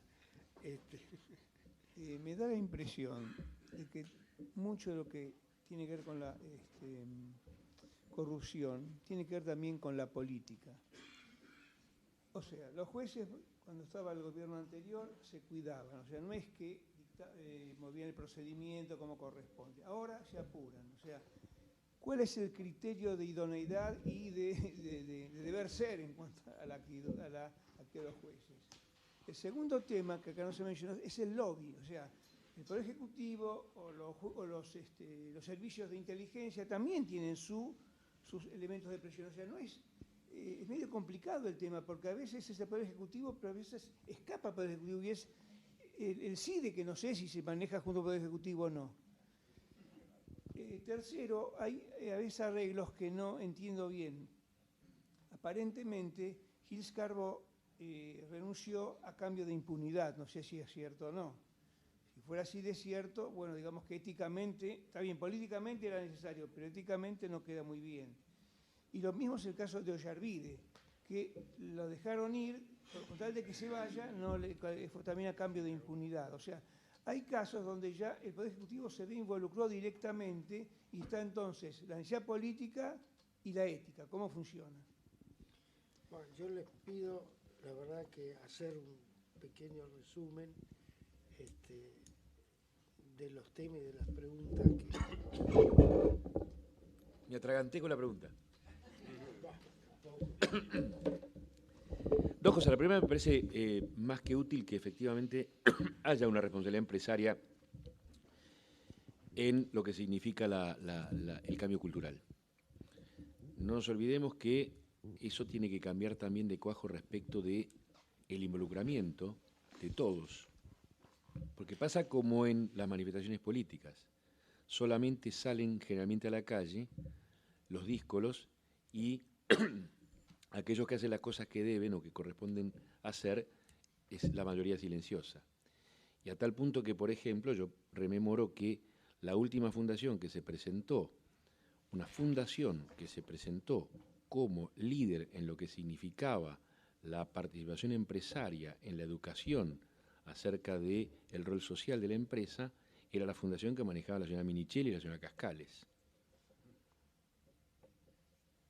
Entonces me parece que también acá hay una carencia de protagonismo del sector empresario. Segunda pregunta, no, yo no creo que haya existido una modificación de la impunidad o punibilidad de la señora Gil Carbó con relación a su renuncia. Me parece que la renuncia de la doctora Gil Carbó tuvo más que ver con que advirtió que la Comisión Bicameral de Seguimiento del Ministerio Público Fiscal estaba avanzando de tal modo en que iba a culminar en el planteo de un pedido de juicio político, y tengo entendido que, o por lo menos la información que circula, es que, testeado por parte de su abogado defensor, que la bancada mayoritaria del Senado no la iba a, para la redundancia, bancar dentro de un eventual juicio político, automáticamente tuvo que tomar una honrosa salida a efectos de evitar una salida por la puerta de atrás. La causa de la imputación respecto de alguna irregularidad en la compra de un inmueble sigue funcionando, con lo cual no sé si se podrá probar que haya tenido algún beneficio patrimonial, pero sí que ha incumplido los deberes de funcionalidad pública en el control de esa licitación y en lo que significaba todos los pasos que se siguieron respecto a ese tema. Y creo que sí es cierto que hay muchas oportunidades en las cuales hay una conveniencia política de determinar si el Poder Ejecutivo dice, ¿qué hago? ¿Hago que continúe un juicio político respecto a un magistrado para lograr que se demuestre que lo sancionamos, o aceptamos su renuncia para evitar que por lo menos este trámite dure tanto tiempo que sigamos teniendo a alguien que no creemos digno en la magistratura cumpliendo su rol? Eso también tiene que ver con los procedimientos, con la rapidez de los procedimientos, con la rapidez de un procedimiento ante el Consejo de la Magistratura. ¿Cuánto tiempo se tardó en llegar a la suspensión del juez Freiler? Muchísimo. Entonces, hay todavía una cantidad de circunstancias que me parece que sí tienen que ser corregidas. Creo que la modificación de el mecanismo de componentes del Consejo de la Magistratura va a entrar o entra ahora en estos días un proyecto de ley para tratar de volver a la situación anterior de un consejo hecho a la medida de la senadora Cristina Kirchner.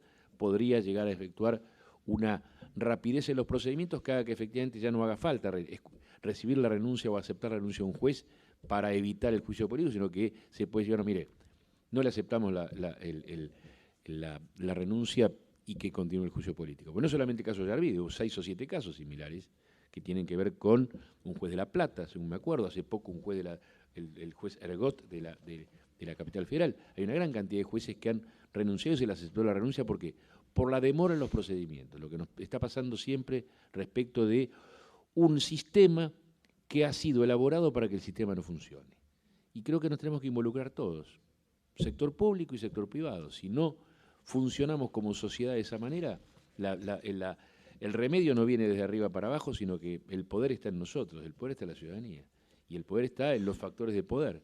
También el empresariado lo es, la sociedad civil lo es, los políticos lo son, y bueno, me parece que esa es la receta. ¿Puedo hacer un comentario? Un comentario sobre el tema educación y la involucración de los empresarios en el tema educación. En primer lugar, quiero que hay,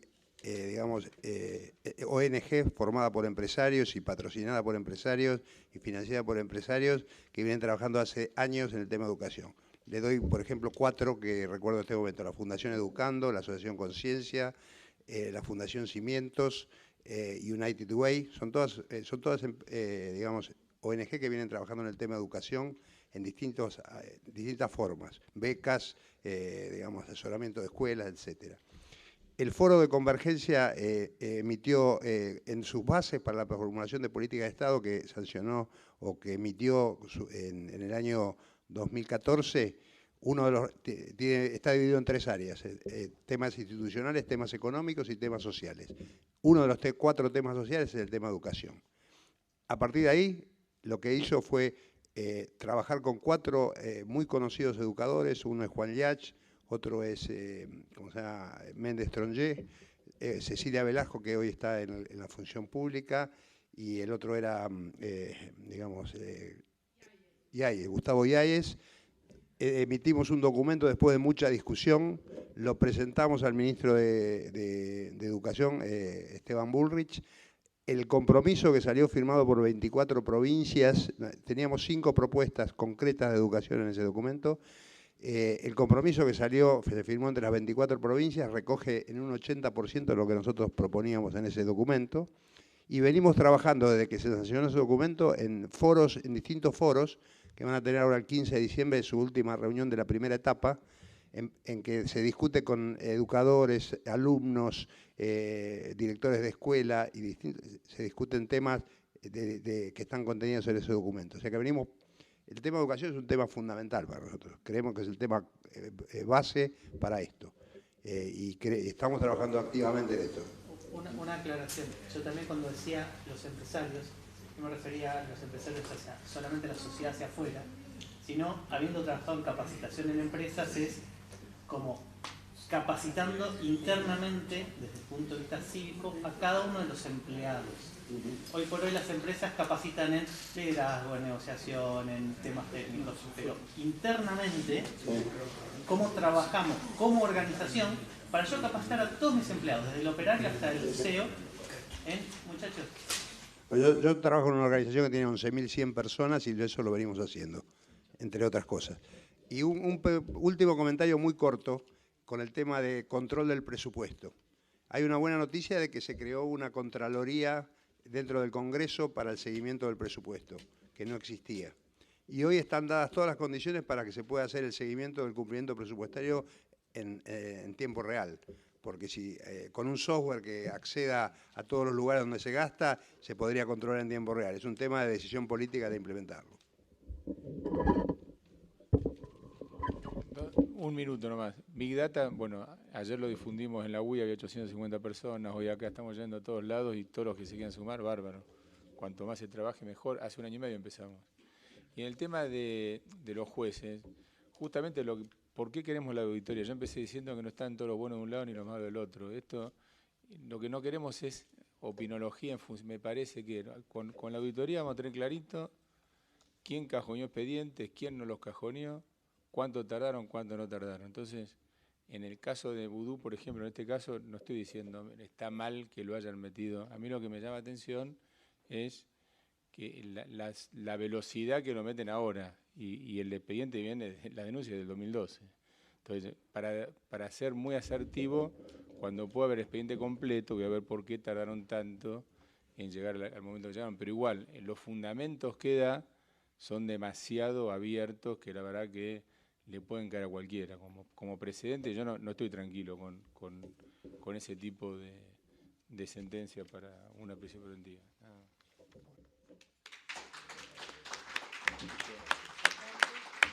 Muchas gracias.